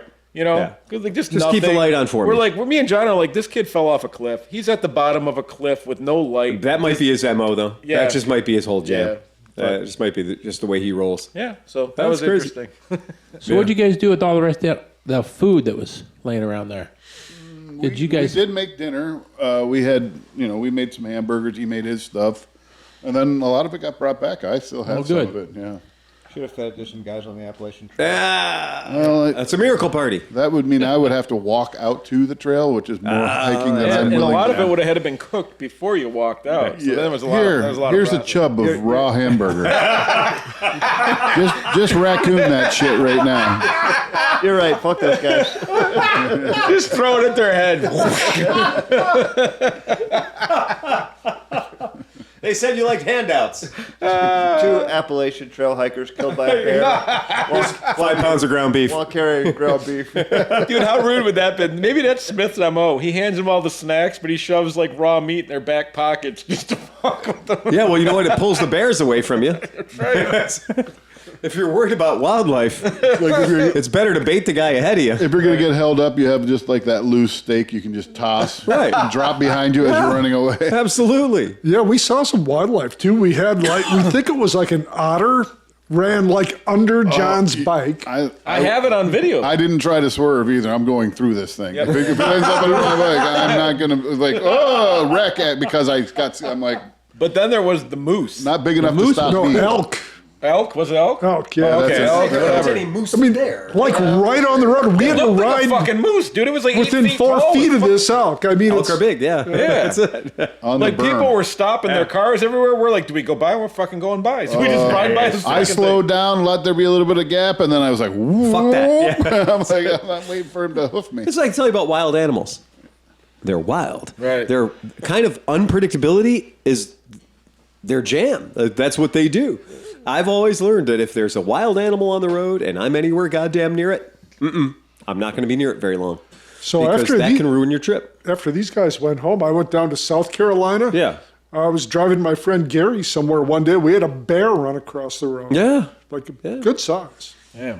Hey, there's a lot more of them now than there were when I was a kid. Yeah. I can promise you that. We used to go to Yellowstone National Park and not see an animal. No, for real. Yeah. I could barely bear it. And now you go to Yellowstone and it is just nonstop. When I went to Yellowstone in 70 Diggity, Yeah. I saw 2 bears way too close. Way too close. Like at feet. Yeah, those are marshmallow hunters. I was dicking around behind the campsite, and somebody had set a snare, and I was like, I set it off, and then I looked up and, hi, Mr. Bear, and I was like, did the worst thing possible. I was just like, ah! And I ran. This is fucked off and ran. Fucking ran. I'm like, because I just ran back. I'm like, if I run through these people's campsite, he'll run into them and eat them. Yeah, yeah. And I'll be back. It's not a bad tactic. They're cooking dinner. Right. Yeah. That's if you probably can get what I lucky did. to catch one of them in a tent, that's even better. What's the long as line? I don't have to run fast. Right. Faster than the bear. I just have to run faster than you. There's only one thing I need to be faster than. If I can The stay, guy I just kicked in the leg. if I can stay ahead of him for 20 feet until I run into some more people, I'm good. Yeah, exactly. Yeah. Oh, that's funny. I just need to be less appealing than everyone else. So if I shit myself as I'm running past you, expect me to kick you in the leg. And then I was standing on a bridge, and a bear showed up at the other end of the bridge. Yeah. And I'm like, oh, That's our piss on the bridge rule. right. Yeah. But then he jumped off the bridge into the stream, grabbed a huge cutthroat trout about Yeah. this big, and then sat down and went and just ripped it apart and ate it. I'm like, oh, I'm getting out of here. At least he got some food in him. Yeah, bears just. Meanwhile, the whole time the bear's going like, "What happened to that poor bear? It shaved." Look at that weird little Science experiment. It must hairless have bear. mange. Humans are terrible to each other. And the smell. Ugh. Ugh. I was just kidding. Oh, man. No, it's truth hurts. So let's hear about Buc-ee's. Oh, Buggies? well, you know, Buc-ee's is Buc-ee's. You know, 72,000 square feet of gas station, 127 pumps. It was my wife and child's first time. And, you know, my wife was like, oh, I don't want to spend a whole lot of time here. Meanwhile, I'm like, okay, I had my hit list. I knew what I wanted and where to get it. Prepared, dude. I'm like, I'm getting the Texas Philly cheesesteak burrito. I'm getting the banana pudding. I'm getting my big buckin' brisket sandwich. My guy at work wants some overbites. I got those, and so I had all my You got stuff. those nuts. Yeah, I got the those fucking crack nuts. Yeah. Oh my god. Yeah, they're like Meshuggah nuts. You know, they're the sugar coated, and you get the variety pack. But with they mix almonds. it with like vanilla or something. Oh fuck, is it good, man? Yeah, so I got that for the camp, and so I had everything all in. And I'm like, well, where are they at? And they're walking around checking. Hey, look at this. This is way. I'm buying this. This is like $20 cheaper than you can get. They were like, oh, so you like Buc-ee's now? Do you know what I figured And out? she got a veggie burrito. She's like, this burrito's so good. You can make it from North Carolina to Ohio with 2 stops. At Buc-ee's. 2 Buc-ee's. That's it. You're home. But the second one, usually when you go to a Buc-ee's, everybody's fucking happy because the place is clean. It's happy. The people are like, I They're love you. the best bathrooms in the world. Right. So everybody's happy. I saw almost a fight. All the pumps were full on my second stop. And I was waiting behind this guy. 120 some pumps, all were full. Well, at least this area. I mean, like, you know, everybody was kind of piling in. And then a dude had a pickup truck. And so the guy in front of me left, and the pump in front of me was open. And so these 2 guys, this guy was coming from this way, this guy was coming from this way, and they saw it. And so the smaller car pulled in, and the dude with the pickup truck pulling a big thing pulled in behind him. He was like, motherfucker, move, and all this shit. And the guy gets out. The dude gets out of the car, and he's your size, like a 7 foot tall, like, I'll kill you. And so, like, this other guy was like a Napoleon. He was like, he was a big bodybuilder looking dude, but he was like 5'8". You gotta watch out for them. But, man, to get, and I was just sitting there, like, right in front of me, like, wow, I got fucking stadium seating for Get this the shit. camera out. Yeah, Roll the but- footage. Remember World Star. Yeah, well, they just ended up, it was a big argument, and they all, you know, you pussy. Kerfluffle, whatever. kerfluffle. Yeah, that's about it. But, yeah, it's good. Made it home, no incident. No, Buc-ee's was good, and it was rewarding, and it was everything I wanted it to be, and I'll miss it until the next time. Until the next time. It was pleasant. I did share some of my big bucking brisket with Chris Smith. And It I was think he enjoyed delicious. it. Yeah. And you shared the nuts with us, which was fucking Oh, amazing. my nuts were all up in your mouth. Yeah, they were. They were so salty and sweet at the same time. So good. I did stop on the way back at the exit Kentucky exit 41 liquor store. That's the name of it. Exit 41. Texas 41 liquor store? Yeah. And I walked in. The guy. Where's that at? The exit 41. Right Best behind. marketing ever. Right behind the Hardee's or whatever it is. So I walked in. Asked the guy, "Hey, do you have any Blantons?" He says, "Right here." Yeah. And he says, "But it's $332 a bottle." So it's the Blanton's Gold, which in Ohio you can only get it through the lottery. Right. And so I bought one on the way down, and I called my neighbor. I said, "Hey, Hugh, I got the Blanton's Gold." He says, "Oh, get one for me." So I drove back. Oh, when Jesus. I'm going home, I pulled in. The guy said, "You just bought one." I said, "I know, I got a neighbor. Let me buy a second one." So, Oh, my but God. you know, crazy bourbon that you can't find anywhere. Yeah. It's down there. Short story. That's it. Yeah, by the way, I will take that $100 for gas money. Oh, yeah. So what makes I didn't know you were so flush. I didn't know it was exchange rate's 1/3 of a Blanton's. Or one sip of your Blanton. Yeah. So Smith, what makes it worth that money? Is it Yes. Yes. Did you crack the bottle yet? I mean, No. Yeah. So have a The very bottle has a special- horsey on it. what will happen with that? What are you going to do with it? You don't know yet. I'm going to wait for a special occasion. Maybe the death of Mrs. Smith. I was going to say. No, I'm teasing. So the DGR's coming up, right? It is. And Where does it start? Where does it end? Tell me all about it. actually, I will. No. So, as in previous years, the big thing about the DGR, if anybody gives a shit, the whole idea behind it is it's to further men's prostate cancer research and suicide prevention. The idea, and it has been going on for some 12 years now, right? And we've hosted it. Every single time there's been a DGR, we've hosted it. and we feel strongly about it because we've had a lot of people that we know in our personal circle that have suffered both suffered physically and lost their lives to this. So there's a moment of significance there. We've also had our friends and people that have ridden in the DGR with us that aren't with us anymore. They passed along. So there's always the memories of those folks doing it, and it's great that we can continue to roll on and do this. It's the same day over all of planet Earth. So, whether you're in Australia or whether you're in, Japan. That day may be before our day, but it'll be the same date. That's exactly right. So as the Earth turns, so does this event continue to exist, give or take 11 a.m. on Sunday, May 19th. And so as the Earth turns, bunches of like-minded individuals like ourselves are making a pilgrimage to their local place and doing what we're doing. For Cleveland, I've made the statement, if it's my party, I'm going to make some of the rules, and I don't care what you ride. I want you to ride a motorcycle that you love. I want you to ride a motorcycle that makes you happy.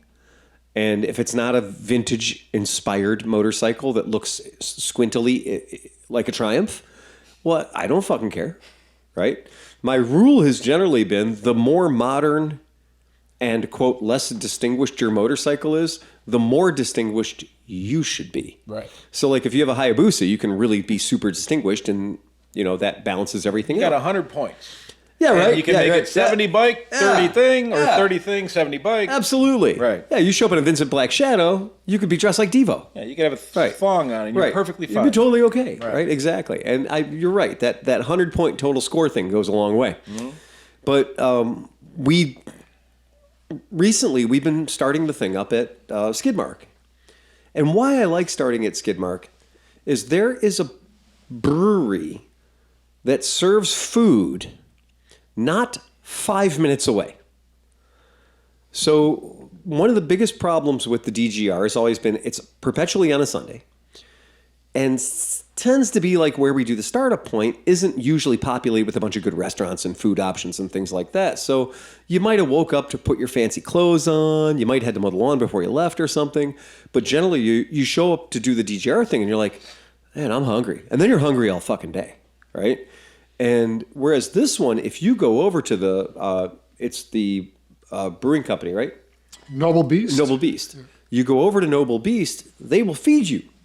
There's food there. There's a menu and seats and tables for hundreds of people. And if you do that, you go over there and buy some breakfast and buy some food because they open early enough that you can go to Beast, you can have food, and you can show up at Skidmark on something other than an empty tummy, right? See your friends you haven't seen in a year. Look at all the different motorcycles that your friends are brought out that are different than the bike they brought out last year. Get to walk around Skidmark, see the projects they're working on. There's always something interesting to look at. I do recommend if you're a person that has to have a cocktail or has to have a beer, treat Skidmark like it's BYOB. Don't expect Skidmark to suddenly have changed gears from a motorcycle co-op into a one-day bar. So if you need a six-pack to get you through the day, I recommend you bring a six-pack. And maybe leave 3 of them in their fridge because you're a nice guy, right? Because you probably don't want to drag them with you the whole way. Maybe you do. I don't know. It's a pro move, though, to say like, oh, okay, we're going to be here for a couple, 3 hours. Maybe I'd like to have a beer on Sunday or a non-alcoholic beer on Sunday. And I'll have my own. I will look out for myself. And I can share if I need to, right? If somebody isn't so yeah, because usually it's just one of the people that works there becomes the bartender. And the other thing too is I know that in years past we've showed up and people said, oh, look, big wooden beautiful bar. Oh, look, refrigerator. I'll bet you that refrigerator's full of 900 beers. And they opened it up and there was like the ghost of beers past, right? So there was like, well, I thought there were going to be beer here on Sunday morning. And Brian's like, no, we're building motorcycles. Yeah. Like the fridge is there for people to put the stuff they're consuming in. And the way they run that we're not place, a liquor they don't have Store. extra money. No. You know what I mean? Like Right, they're- exactly. they're- like it's a nonprofit and legit. It's not like the megachurch nonprofit. That's it's right. an actual nonprofit. It's an actual nonprofit. Where It's- like they put every. It's not a ounce- It not-for-profit. might be even losing money. I Right. promise Like, you, when- Brian has never broken even. I love it when a school that can afford to pay Right. pays. Right. He uses the excess money to bring a school that can't pay Right. into the program. Yeah. So like they're not buying you beer. No, no, I promise you. Yeah. Right. And so and they that's it. shouldn't. Yeah. So so if you're going to do that, if you're going to be there and that's your thing, yeah, maybe bring it. Cover your own ass, right? Yeah. Manage your own high.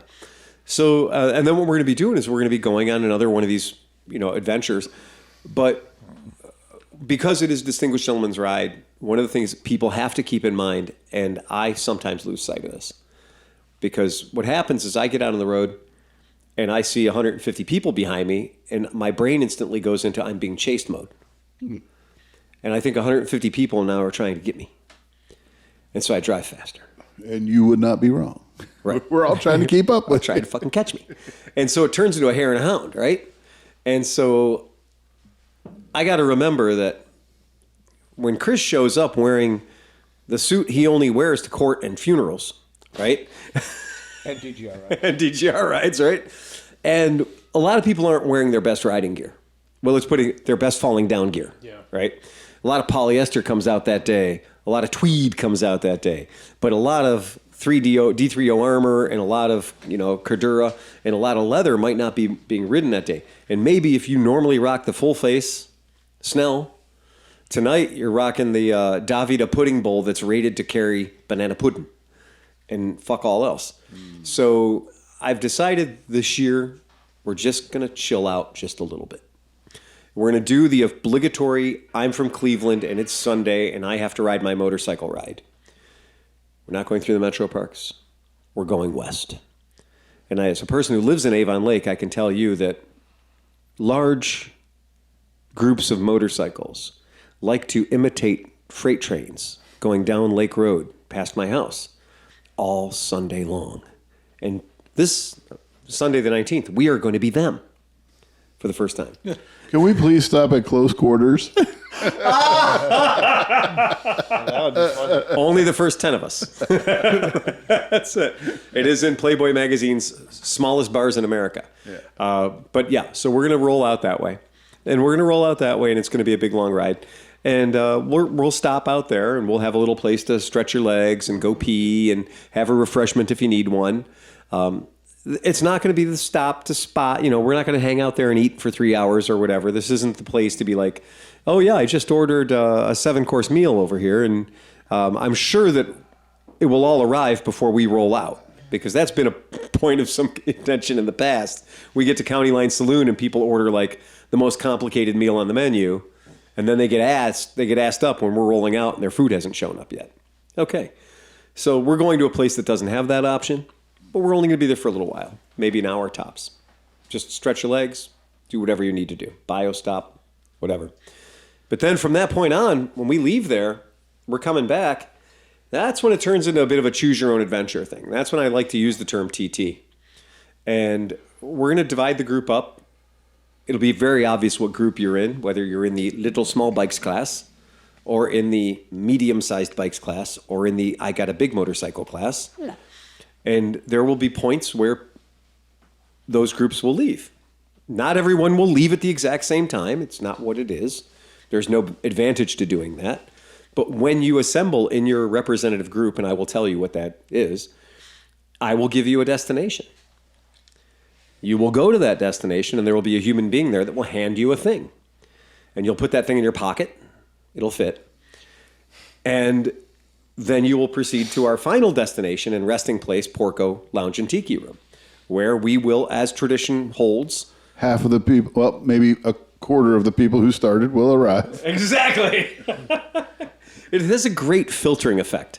Really, by the time we get there, the people that get there are the people that were like, I said I was going to do it, and I fucking did it. Yep. And that's it.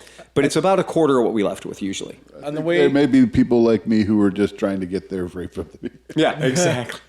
On the way here, We've had enough fun. Can we go to Porco now? Yeah. Yeah. I think I saw that one guy practicing blocking already. Oh, yeah. Sliding sideways, in the middle. into the intersections. Yeah. So, and then once we get to back, I've talked to a couple of our the people that we have as vendors through the shop, and I've convinced a few of them to give us some fun prizes. So there will be for the 3 most successful people in each of those 3 classes, there will be something in the order of a gift basket, so that you'll have some kind of fun thing that you can just be like, oh, that was worth doing. That was kind of a fun thing. And for people that just said, you know what, I really don't want to do the TT part. I'm just going to be here at Speak of the Devil for a little while, and then I'm going to turn around and I'm just going to, blast on the freeway at 1,000 miles an hour, go to Porco. Maybe that's your thing, maybe that's not. We're not trying to yuck anybody's yum. We want everyone to have a good time. So, but that'll be it. And 12 years, the people in Cleveland who've done this our city alone has been responsible for well over $12,000 worth of money going to charity. That's a decent group of people that we don't hate. And we've always shown up and we've always had a decent time. Hopefully the weather will be good. That's it. I better get a old bike running. You can, right? You can. I have no idea what I'm going to be riding. I have absolutely no idea what I'll be riding. I have a good idea. I have a sneaking suspicion it's going to be the SW1. Because now that it's finally shown up, yeah. Well, if you didn't. Did you do an oil change yet? Nope. Didn't do an oil change. I'm waiting until the belt shows up. So when the belt shows up, there's a product called Formula 303. I don't know if you guys know about this. No. Formula 303 is just... I use some of that on the roof of my Corvette. Formula 303, it's a 2-part cleaner, waterproofer. So yeah, they have it in a couple of different forms. One is for canvas. So they have a convertible top one that does a cleaner and a waterproofer. They have a 303 that's for vinyl and that kind of upholstery. And vinyl and rubber and products like that. I think it has PFAS in it. Oh, is that what it is? Okay. That's why it tastes so good. That's why it's white. Yeah. Well, I promise you, that stuff has proven its value. And the first time that I used it, the guy that told me about it was like, hey, you buy a brand new set of wiper blades, put this shit on them. And your wiper blades will last a hell of a lot longer. If you're putting new hoses or new belts on, put this stuff on it before you even install it. It'll last longer. And so the belt on that motorcycle was looking a little, looking a little dry, looking a little thirsty. So I fed that Formula 303 into it. And wow, yeah, it changed a lot because it definitely improved the quality of the rubber everywhere on the bike. Like the fork gaiters and stuff that were looking like at any minute they could start to crack or crumble. No, now they're looking great. They're supple and soft and all that's really nice. Good to know. Good to know. Good product. What is it? It's... Formula 303. Okay. Yeah, Formula 303. Who makes those? Oh, I don't know. That's a good question. It's made by a company called Formula 303. All right. Is it expensive? Okay, it's not milk. It's not milk, but it is definitely. I think I typed it. My 2-part kit was about $20. Yeah, exactly. Oh, that's not bad. Yeah, it's definitely one of those things that you're like, okay, well, it was a cleaner that you sprayed it on, then you hosed it off, then right. you let it dry, and then you sprayed it. That was for canvas. It is actually called 303 Products. That makes your life easier. It's called 303 Products, Once again, and they I was make right. all kinds of stuff. Right? Would it work for carb boots? It works for anything rubber. Is what I can tell you from my personal experience. Is that it is everything that I've put it on, including a convertible top on a car that was about 35 years old, where the top had cracks that you could see, and you didn't want to move the top because you're like, it's going to break. Right. And I just sprayed it on thick and just let it sit on there and walked away from it. And about 3 weeks later, and I went back, the top opened and closed like it was supposed to. Huh. So it really did rescue that. So it prevented me from having to invest money. That's what it's called. 303 Aerospace Protectant. Ultimate UV protection. Comes with a pair of Joe Biden sunglasses, apparently. But the stuff really does work. And it is the kind of thing that once you buy a can and you have one at your house, I now purchase it in 1 gallon quantities. You're gonna take some of those 10-year-old tires up there next. Yeah. Just going to say that. But that was a product I thought could be developed. Like, why don't they make a product for tires that's like a stiction thing? Like, you're going out riding with your buddies, you blast this on. Yeah. It sort of eats away at the outermost. You know, you're gonna lose They probably do. a micron of your tire because it's gonna soften it up, but it's gonna make it super sticky. Probably VHT, just like Right. they use at a drag strip. Drag strip is what I was going to say. That's, I you think know. that shit used to spray on like slot car tires too. Yep, Yeah. exactly. VHT is a product that every time we would go quarter miling, they put that stuff everywhere. Yeah, that's just. So then when you walk across today, I was at It's the drag super strip sticky. today. I almost lost a shoe. You fucking step into that and pull out. It's it's no joke, man.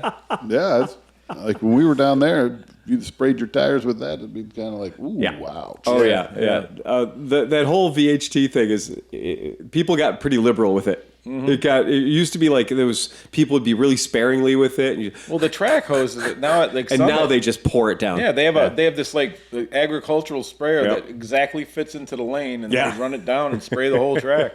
So it is the most traction you're Well, ever and the going to funny get in your part life. is, so today was like Summit's employees drag day. So you had some guys that had actual like 7 and 8 second cars. Wow. But you had a lot of like 14-second family cars, right? Okay. And finally somebody was like, you might not want to try to do a burnout. Because these guys would show up. No, this and is they'd be not like, the day. And then like the tire would just be like, Right. and like you just hear the transmission going, Exactly. because it ain't going anywhere, man. When your tire is no longer the weak link, Right. the clutch is. Yeah. Yeah. So they don't realize, like the reason that these other guys are doing burnouts is because they have, 1,200 horsepower and they're Exactly. dumping the clutch into this thing after driving through the water thing, Well, and then always with the joke is like, oh, you're gonna do a bleach burnout or Yeah. whatever. Like, oh, that's cheating. It's just so you can spin the tires up and make smoke and everything else. I was like, no, the VHT doesn't fool around. No. The heat is great, but the VHT is glue. But the thing, too, is what people don't realize, when these dudes do that burnout, and then they Yeah. have the guy guide them back in and they Right. take off, that shit is glued. Like the tire, a tire that's not a top fuel, like should wrinkle tire, wrinkles. Like, I mean, it's crazy, dude. Yeah. And like this one car today, it carried a wheelie, I don't know, an 1/8 mile, like with 3 feet in the air. No, Wow. like just the back tires just going down the track with all the engine noise. You could still hear the from the tires peeling all it's this literally- shit up.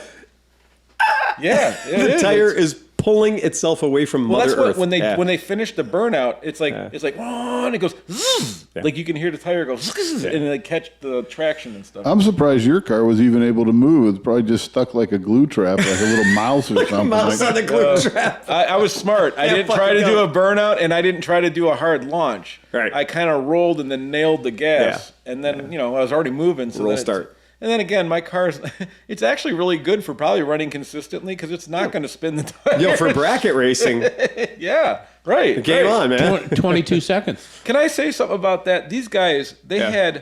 these two guys had cars that were probably $75,000 each. Like they Right. were full on bracket car setup. Yeah. They could probably run 7 seconds, right? Sure, but they don't They want to go run 7 seconds. brr, and they leave and they run about 22 miles an hour for an 1/8 mile Yeah. until whatever they figure out the time, computer and then they figures it out. fucking go Right. like mad.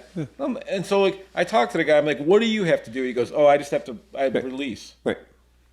And let the computer take Wow, over. that sounds like a lot of fun, man. Again, you will never hear me talk about how fun bracket racing Right. is. Well, the funny part, so Justin, or the guy that works for us, he's the face. He's always on the Right. videos. I'm like, how is the face of Summit not out drag racing? Right. He goes, because drag racing's fucking stupid. Oh, Now we're gonna get mail. I promise you, the bracket racing was always be like, because you couldn't win. It was bring more wallet. Like quarter mile drag racing was always just a game of who had more money. Yeah. Right. So as the one guy, it was just your group of friends. Whoever could spend the most money would go faster, and you'd all be equally in the poorhouse. Right.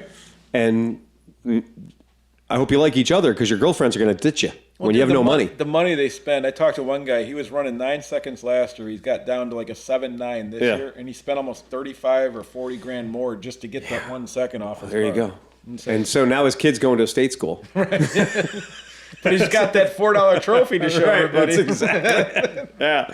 Yep. Oh man, I'll tell you, Dad's going to shave another second off. He's going in the army. Well, listen, the thing, Kid's going all in these the guys that military. we're talking about, they don't win any money. No, They just spend money. they spend money. Yeah. Exactly. So They like get our free Pennzoil hats. That's true. That's true.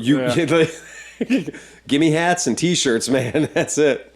Yeah, I had a great day at the track, sweetie. Look, I got T-shirts for all of our kids. Yeah. Yep. When I was racing quarter mile motorcycles, I just realized that super fast. Yeah. And my buddy's like, yeah, don't worry about it though. No, we're not going to do that. Let's just start doing the bracket racing. And I was like, okay, that's cool. And he was super competitive on a KZ 550, right? Or a GPZ 550, I'm sorry. And he was super competitive. And he goes, you've got that scooter at home, right? I said, yeah. He goes, bring the scooter out. Honda Elite 250. He goes, I'll bet you that thing is fiercely regular. Yeah. CVT transmission. I bet you if you launch the same time every time, you're going to run the same goddamn time. Yep. Time and time and time again. And I went, that seems insanely not fun. Yeah. And so I get staged up, and I'm staged up next to a car, and off I fuck. For 5 minutes. And I mean, I'm just going, and we've all been there. It's just, and the difference is there's no traffic, right? So I'm just, and I'm like, okay, quarter mile, here it comes. And I go through the traps at 63 or whatever the fuck I'm doing, going through a quarter mile, if I'm lucky, right? But what was interesting was, at the last possible nanosecond, out of the corner of my left eye, I saw a blue flash go by. Right. And that was the car that left 21 seconds after I did. Right. That's dumb. Yeah. That's just stupid. Oh, it is. And all I can think of is the car must have been sitting there like a dog looking at a biscuit. Well, do you know who won today? Huh. So there was a 7-second, like the guy was running shittily at 7 seconds. Okay. The car is probably a 6-second car. All right. Yeah. And a minivan. I'll allow it.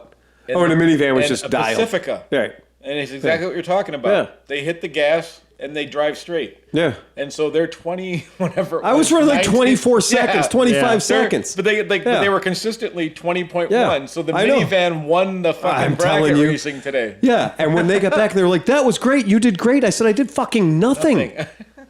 The scooter could have done it without me on it more accurately.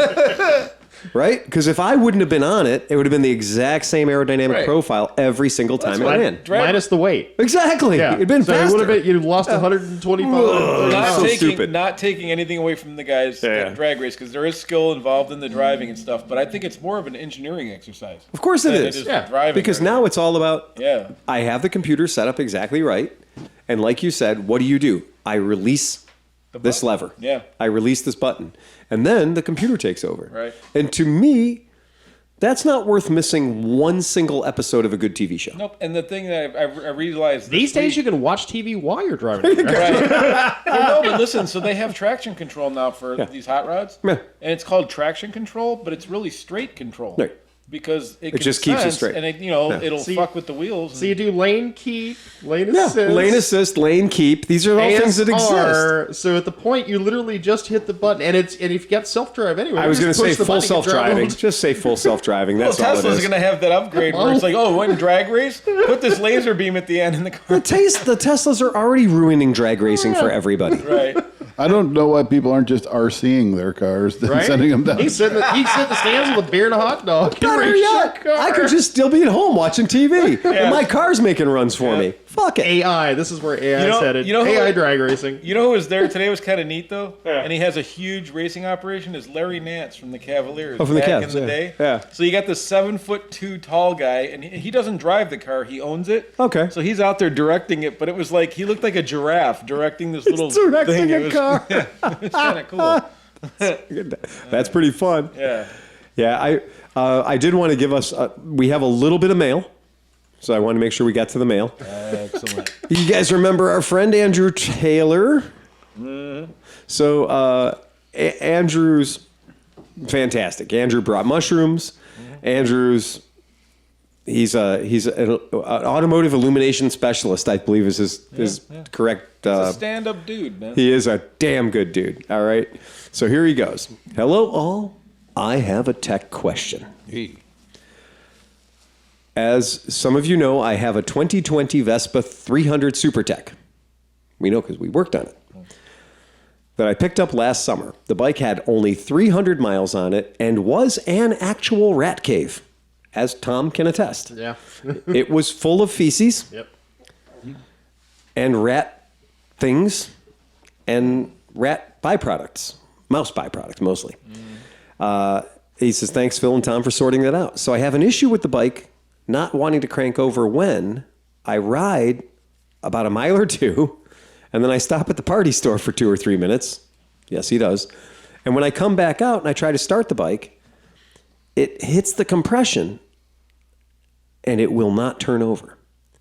And most of the time, it takes 2 or 3, maybe 4 clicks before it finally catches, and off we fuck. So last time I was in, and I was on the podcast, I talked to Phil, and he said it sounds like a battery issue is just not having enough juice to get past the compression. So I bought a Black Friday battery and replaced it last week. I filled it, I let it sit for the 24-hour AGM period, and then I put it in the bike and on the charger for 24 hours. I took a ride yesterday, and it did the exact same thing. I'm stumped and unfortunately not willing to bring it back to Cleveland and leave it until fall. I appreciate any hope, and I hope all is well. Call if you need to. And I'm absolutely going to tell you, he said the word compression. Yep. I think that's what we got going on here. Does this have some kind of compression release in the starting? It does. They've got a weighted release on the Exhaust cam. Yep. So there's 2 things here. How many miles were on this bike? It was like nothing. There were no was miles on it was a 3-year-old bike Yeah. with only 300 miles on it. Because every 200 to 300 I've checked, the valves are always in spec no matter Yeah. what. Like they don't get, because the first thing I would think is, well, maybe the valves are a bit tight. Right. And the other thing too, because the rats were all through this thing, it might be that the negative, the ground wire itself might have some damage to it that we didn't see. Right. So it that's could, a possibility.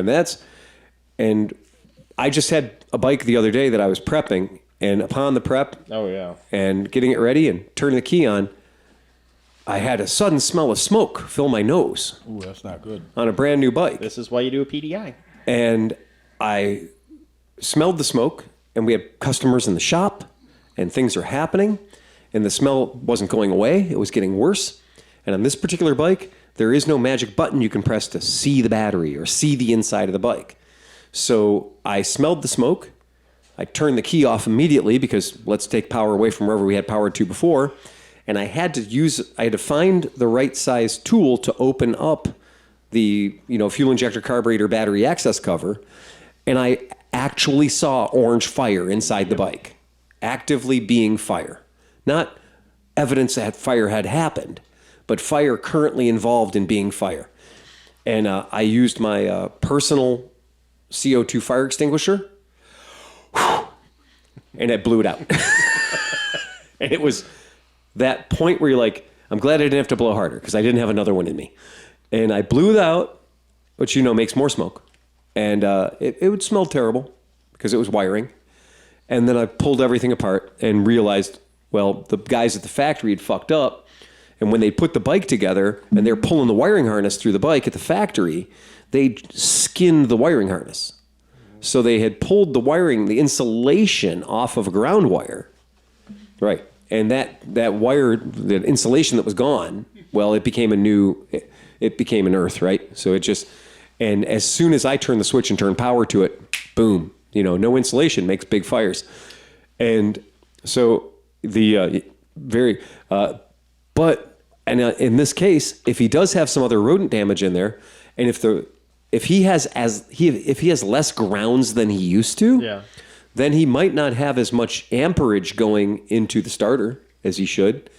But I actually, in this case, I think because that bike was sitting for a very, very long time, when motorcycles sit, they develop this chocolate milk thing, or milkshake thing, as we call it.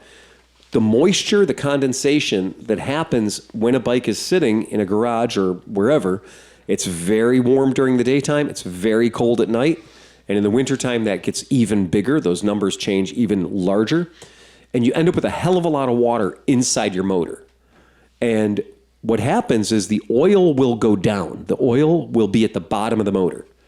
But at the top of the motor will be water vapor. And guess where this compression release device is? It's at the very top of the fucking motor. And it's the place where there's a hell of a lot. It's almost like a greenhouse. There's so much humidity. There's so much moisture in the top.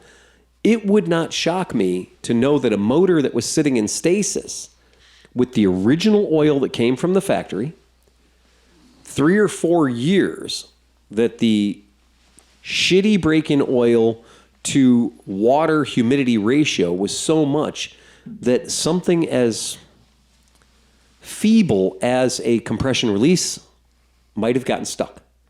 And I feel like his compression release is stuck. Dude, the first time I tried to start the Harley, Yeah. I didn't realize it had compression releases. Right. So we hit it, and it was like, Right. you pushed them fuckers in, it was like, Yep. right up. It's amazing, isn't it? Yeah. Well, the benefit of this, Right. with the both theories of being the valves Yeah. closed or being the compression release, is Right. that it's both require the valve cover coming off. Absolutely. So Yep. easy enough when it's Right. ready for its next service, we Yep. pop the top and Pull the and valve take a look cover at it. off and dose it with a liberal supply of, something that's akin to a liberal, Yeah. like a WD-40 PJ1 or something. right, any sort of a penetrant, and get that in there. Because I really do think that what he's hitting compression, and he's not benefiting from the decompression. Because either way, The 'cause decompressor. it could be that, like I said, it could be the wiring damage, Yep. or it could be a combination of both, or Right. all three. Absolutely. You can That it's- check for the bad ground by Yeah. just running a redundant ground. Yes, absolutely. Yep. Yeah, that's the old Moto Guzzi trick is, they didn't give you enough ground, right? More ground's better. More grounds is more better. More grounds is more right? better. And we would just run a big, heavy fucking 10-gauge wire completely parallel Yeah. to all the other wiring in the starter circuit. And magically, people are like, yeah, man, I put a brand new battery in my bike and it wouldn't start it.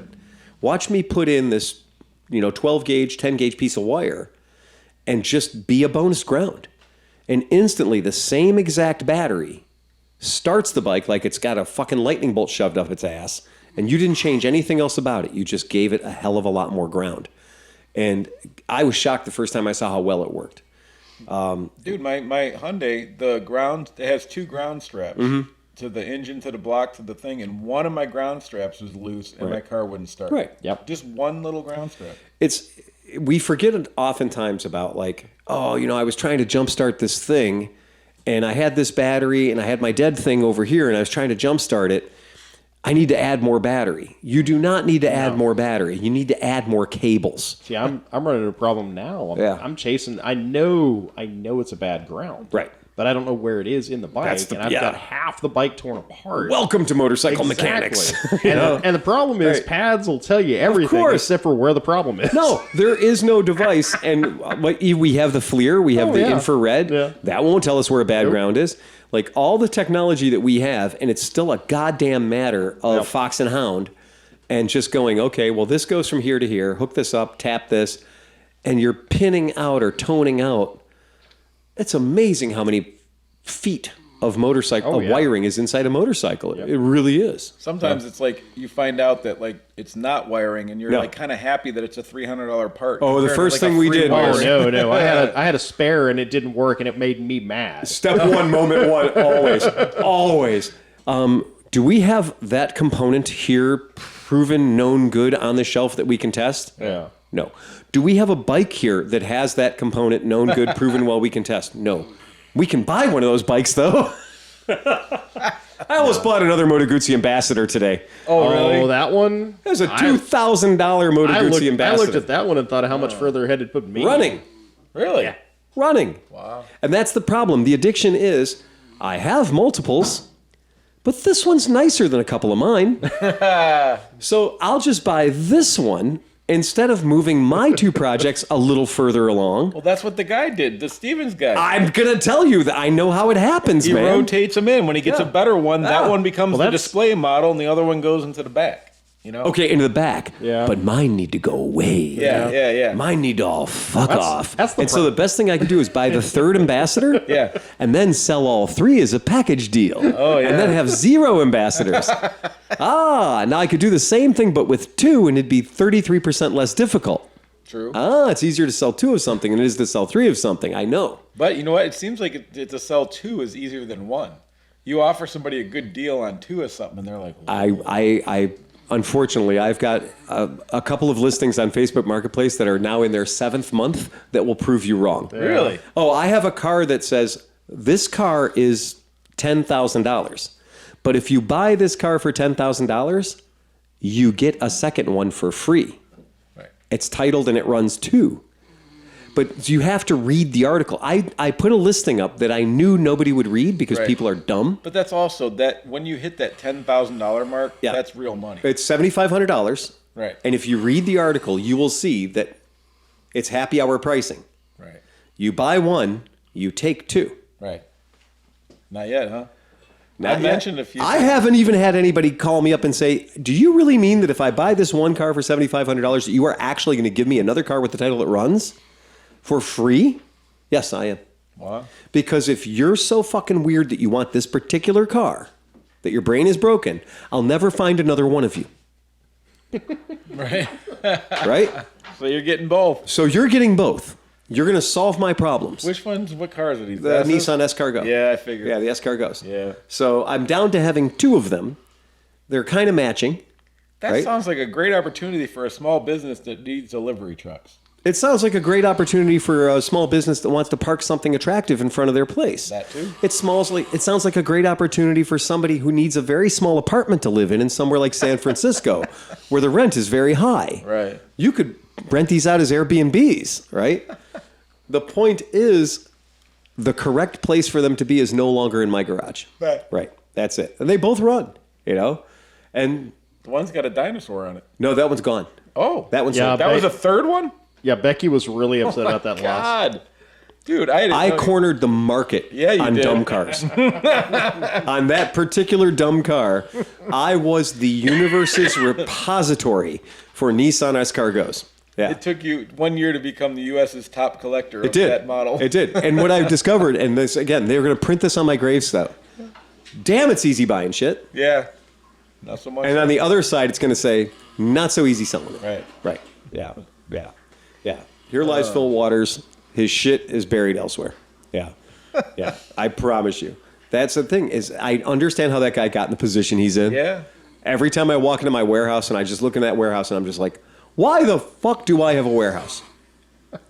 That is the dumbest thing in the world. And when we were talking to him, right, you can Right. tell he is conflicted. Yeah. Like, you know what I mean? Like, there'll be moments when he's talking. Like, you can tell he loves the shit he has because when he's talking about part of it, he lights up. Oh, really? And he was like telling you memories, and you can almost see him reliving the day Yeah. he got it, and like, you know, how long he wanted it and all that stuff. But then when we walk to a different area where it's a lot of like, oh my god, that's a lot of shit. Right. He wasn't so happy. Yeah. Like, it was See, like, I don't have that anymore. I don't have that and when I bought that Vespa and that one, I'm going to tell you the story about me Yeah. buying that. No. No, just no. no, It's no. all gone. I'm It's feeling all the same gone. way. I liked. It's all You know gone. what? I am finding out that I really like touring other people's collections a lot. It's really nice to see all the things that you don't I'm looking have. for the guy that there's a guy years back that stole a Vespa from me. Yeah. That he said he was going to paint it and he stole it. And I'm trying to find this guy because I want to see if he wants to steal some more. So it's just because I'm at that point now where I'm just like, wow, man, A lot of metal. Yeah, it's a lot of metal. And I rocked one of my old vintage bikes the other day. I did a bunch of yard work and I was all beat up. I was like, oh man, you know what I'm going to do? I'm going to take an old bike out. I'm going to take an old bike from the 50s out, rock it down the street. And I went out and yeah, it took like a minute to get it started. It took a little bit of work, right? A little bit of work, had to do some diddling. Got it run, took it out for a ride, and got down the street and nearly ran into a car in front of me because the car did this crazy thing that you're not supposed to do. He slowed down. And we were going down US Route 6 at like all of about 45 miles an hour, and he decided he was going to stop at a normal performance package for the car he was driving. He didn't skid anything or anything else. He just fucking stopped to turn right. But the vehicle, oh God, tap him for fuck's sake. Jesus Christ. He's gone to a whole new level. He was a whole other place. But I gave both of the brakes on that bike as much as I could give them. Yeah. I mean, full fuck you. Cable operated drum brakes. I did, and I came this close to hitting the back of the guy. Ooh. I mean, and it was purely my fault because every bike I ride has fantastic, amazing, giant, powerful disc brakes on it with sticky, good tires. And then I jump on a bike from 1958, and it has cable operated drum brakes from a century ago, right? On tires that, like we said, round, black, probably original, right? So all the good juices of them have gone away a long, long time ago. Super Rock has a great front brake. Yeah, the Superhawk does, right? The Superhawk does have a good front brake. Yeah. And if you have good tires too, that's a good combination. I have a front on the front and the rear. Right. Yeah, that's usually the setup. Yeah. No, it's a ribbed rear. Oh, you have a ribbed rear? You have a speed line on the rear? That's not good. No, that's not good. My buddy went to a Harley shop to buy parts to get tires, Yeah. and they gave him 2 of those. Yeah. And I'm like, this isn't right, dude. You can't. Yeah. Just put it on. I'm like, okay, that was when he owned it. Yeah. Yeah. You can get away with that on dry pavement when you don't turn much, right? Yeah. Yeah. But that's anything else. Just join the cult and buy Metzler ME 8080s, you know? I need to buy new tires for all my bikes, probably. Yeah. Well, when Robbie was in the shop today, we were joking because he and I started the scooter club thing ages and ages and ages ago. And we were talking about how we both ride modern bikes most of the time now. And Robbie's like, yeah, I got a wild hair up my ass. I was like, man, I just want to get like a proper old 70s proper scooter boy bike again. And I was like, I will let you borrow one just to make you stop saying that. And he goes, really? And I said, do you remember when we used to be like, we blow out the rear tire on our bike from too much skid and or jackassing around or whatever. And we blow out the tire and we'd be like, fucking bonus, I got the spare. And the spare is the spare that left the factory in 77, and it's perfect. It's never been mounted up. And I'm like, we didn't even think that that was a 20-year-old tire. Right. Or worse, you know, a 20-year-old inner tube inside a 20-year-old tire. And we'd mount that thing up. We'd be so proud that we cheated the system and we got a free tire out of the deal. And we're like, this is great. And then realize why half the time, you know, one drop of rain and we're all crashing. Right. It's like, yeah, the tire doesn't have any rubber left in it. It turned to wood a long time ago. And our standards were so low when we were poor. And so now that we have a little bit of money and Robbie's coming in, he's like, yeah, I don't know if I should try to get another couple thousand miles out of that back tire. Right? Robbie's the guy who's brought tires into us that had threads sticking out of the tires. Right. Not where you could see the threads. No, where the threads were coming out. And I'm like, look at you. Well, I think as you get older, your sense of like, this is going to hurt a lot more kicks in. It you is. know, like you learn things over the years. Yeah, when the phrase grandbaby enters your vocabulary, yeah, it's a whole different game. That's a whole different. Smith knows that. Well, but it is. And you're like, okay, John said, I'm not going so fast. Yeah. You know, I'm not trying to prove anything. And it does make a big difference. It really does. Yeah. I'm riding bikes around. I'm just going like, oh, this is nice. This is cool. I rode your California today, back from the warehouse. And I was riding this California and I was like, oh, this is nice. This is just a nice bike. It's just like all the parts are where the parts are supposed to be. It has a pleasant amount of acceleration, enough to be like, oh yeah, it's fucking doing some shit. It is effortless to ride for being a 1400cc bike. It's just it's a big girl who knows how to dance, right? And I'm going 480, and I just, like, my brain just told me, look left. And I caught in my mirror a guy in a Hayabusa going at least 160. Jeez. And he just, right past me into thick traffic. Good. And I saw his brake light come on, and I saw that bike just almost become a statistic. And he dragged it down. He got it slowed down. We were maybe going 60, right? But, it's fucking rush hour, man, on 480. Going that speed is dumb. So he played the lane game, realized there was nothing to be had in the lane game of like, this one's not better than that one, that one's not better than that one. You're just at traffic. Right. And then I was like, well, we've all been there. We know what this prick's going to do, right? He's going to hang back. And then when he has another quarter mile, half mile in front of him, then he's going to cane it again. Yeah, right. And then he's going to either be coming up on my left side or coming up on my right side. He's not going to try to lane split with the truck. He's not going to try to lane split with the minivan. He's going to lane split with me. Right. But Chris's bike is one Honda Civic wide because the luggage. Right. It's a wide motorcycle. Moto Guzzi California Touring is a wide bike because at the end of the luggage they put crash bars, which makes it a little extra wider. And sure as shit, I was absolutely right. The guy decided to lane split with me with about a 60 mile an hour difference in speed. So when I saw him fade back, I was like, yep.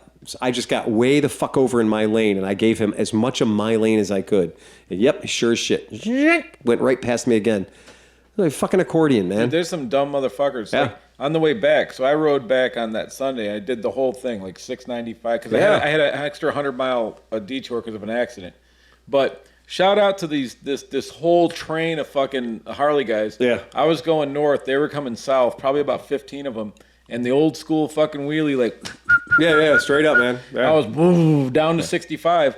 A car was coming up next to me, and I went like, hey, slow down. I was trying to be cool. And that was the cop. Fucking window goes like this. Fuck you. No. Mile down the road, fucking pulled on the side. I just went by. I was like, hey, how you doing, instant man? karma. Yeah, fucker. Fuck you. Oh, man. But, whatever. Hey, that's fine. That's it. That's all I got. Anybody else got anything else? No. No? Damn it. I have something. Wait a second. Hold on. Let me see. What was it? Oh. That was a dream, John. I saw a 2,000-year-old stain today. It was from ancient Greece. So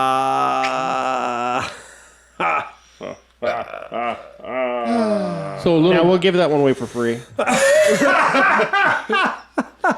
So little Johnny's mother was working in the kitchen listening to her son playing with his new electric train in the living room. She heard the train stop and her son said, all you son of a bitches who want to get off, get the hell off now, because this is the last stop. And all you son of a bitches getting on, get your asses on the train now, because we're going down the tracks. The mother went in, told her son, we don't use that kind of language in this house. Now I want you to go to your room and you're to stay there for 2 hours. When you come out, you may play with your train, but I want you to use nice language. 2 hours later, the son comes back out in the bedroom, resumes playing with his train. Soon the train stops and the mother heard her son say, all passengers who are disembarking the train, please remember to take all your luggage with you. Thank you for riding with us today.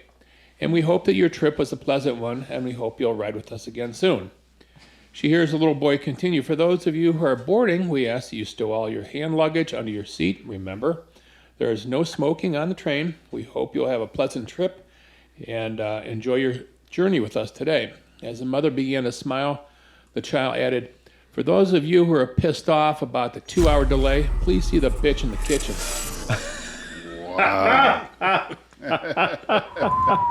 Long way to go for that. A long run for a short slide. Yeah.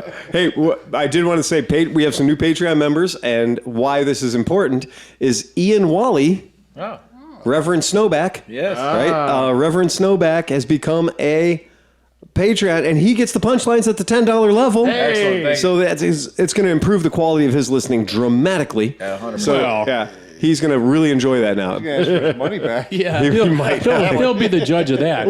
Look. It's Canadian transfer rates. Okay. But we did have a close encounter with an actual real living podcast listener, not in the basement, out in the world. Mm-hmm. We had an interaction with a victim. Do tell. Yeah. My thing. Oh, yeah. It's your fucking story, pal. Right. Yeah. So I was at my mom's house and I was looking for a safe to put my basically car titles and motorcycle titles and stuff in because they've been laying in a plastic folder on a shelf for long enough. So my mom's like, oh yeah, here I have one. So she gave me the keys thing and I brought it home and there was a whole bunch of like little silver dollars and stuff in it. And I called her. I'm like, hey mom, there was some silver dollars and stuff in here. She goes, oh yeah, your dad was messing with that. I don't think it's anything serious. So like I started looking at them and they weren't like a $2,500 a piece thing or something. Yeah. So I put the call out to our friend group, like, hey, anybody know of a quality jewelry guy or coin guy? Yeah, coin guy. And Steve Noble And funny enough, I was Googling and I came up with this 5-star review of this thing, and then Steve confirmed it by saying like, "Oh, this guy," and I was like, "Oh shit, it's the same guy." So I go in there today and I take the things and I told him somebody recommended me. They asked who. I said, "Hey," he goes, "It's pretty amazing that you can build a business just by being honest, and then people tell other people about it." And I was like, "All right, this guy's probably cool." So the kid was this kid came over and started taking care of me. Really nice guy. I think it was. Now, do you think he was an actual numismatist? Or do you think that he was just like a hobbyist? I think he started out as a hobbyist, then got pulled in, and he's been working there for a while, and now he knows a lot of shit. Right. But so he had a wedding ring. He was one of those guys where you can't really tell how old he is. He's either 28 or 35, but like somewhere around that general age group. And so we started just, I had a lot of little coins and little things, so he's going through them all and doing the thing and checking all the stuff. And so we just started talking about niceties, and he asked what I did. I told him about the summit thing.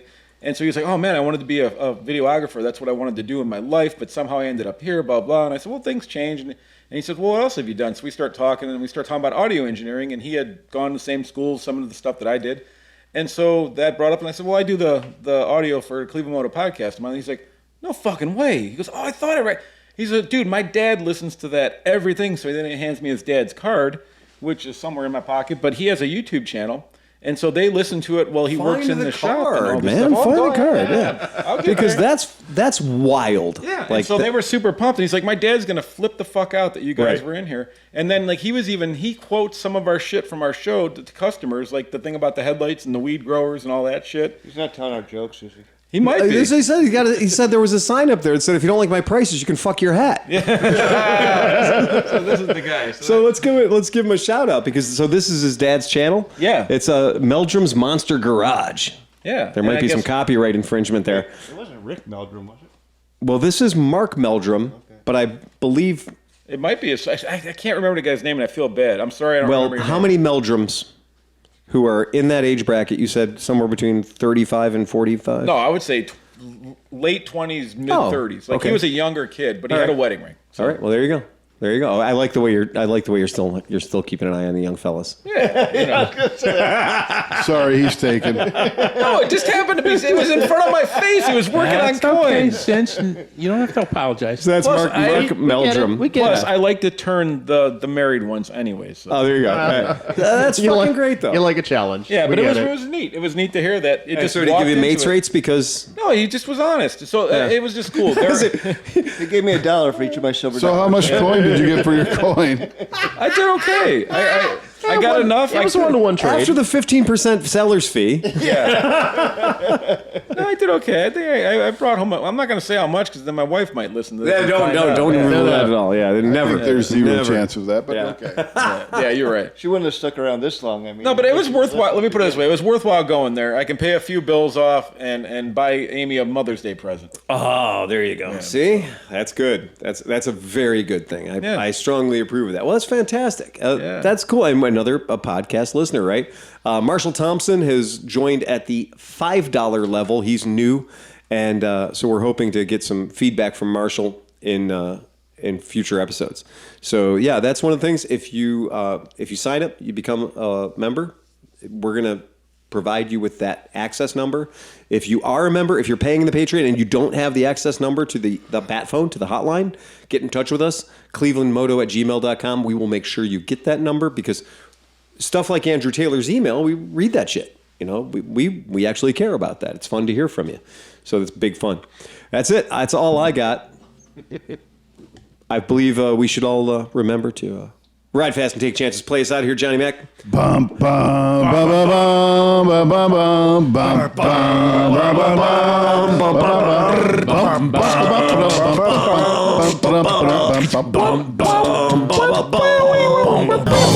That's the Red Project. Check.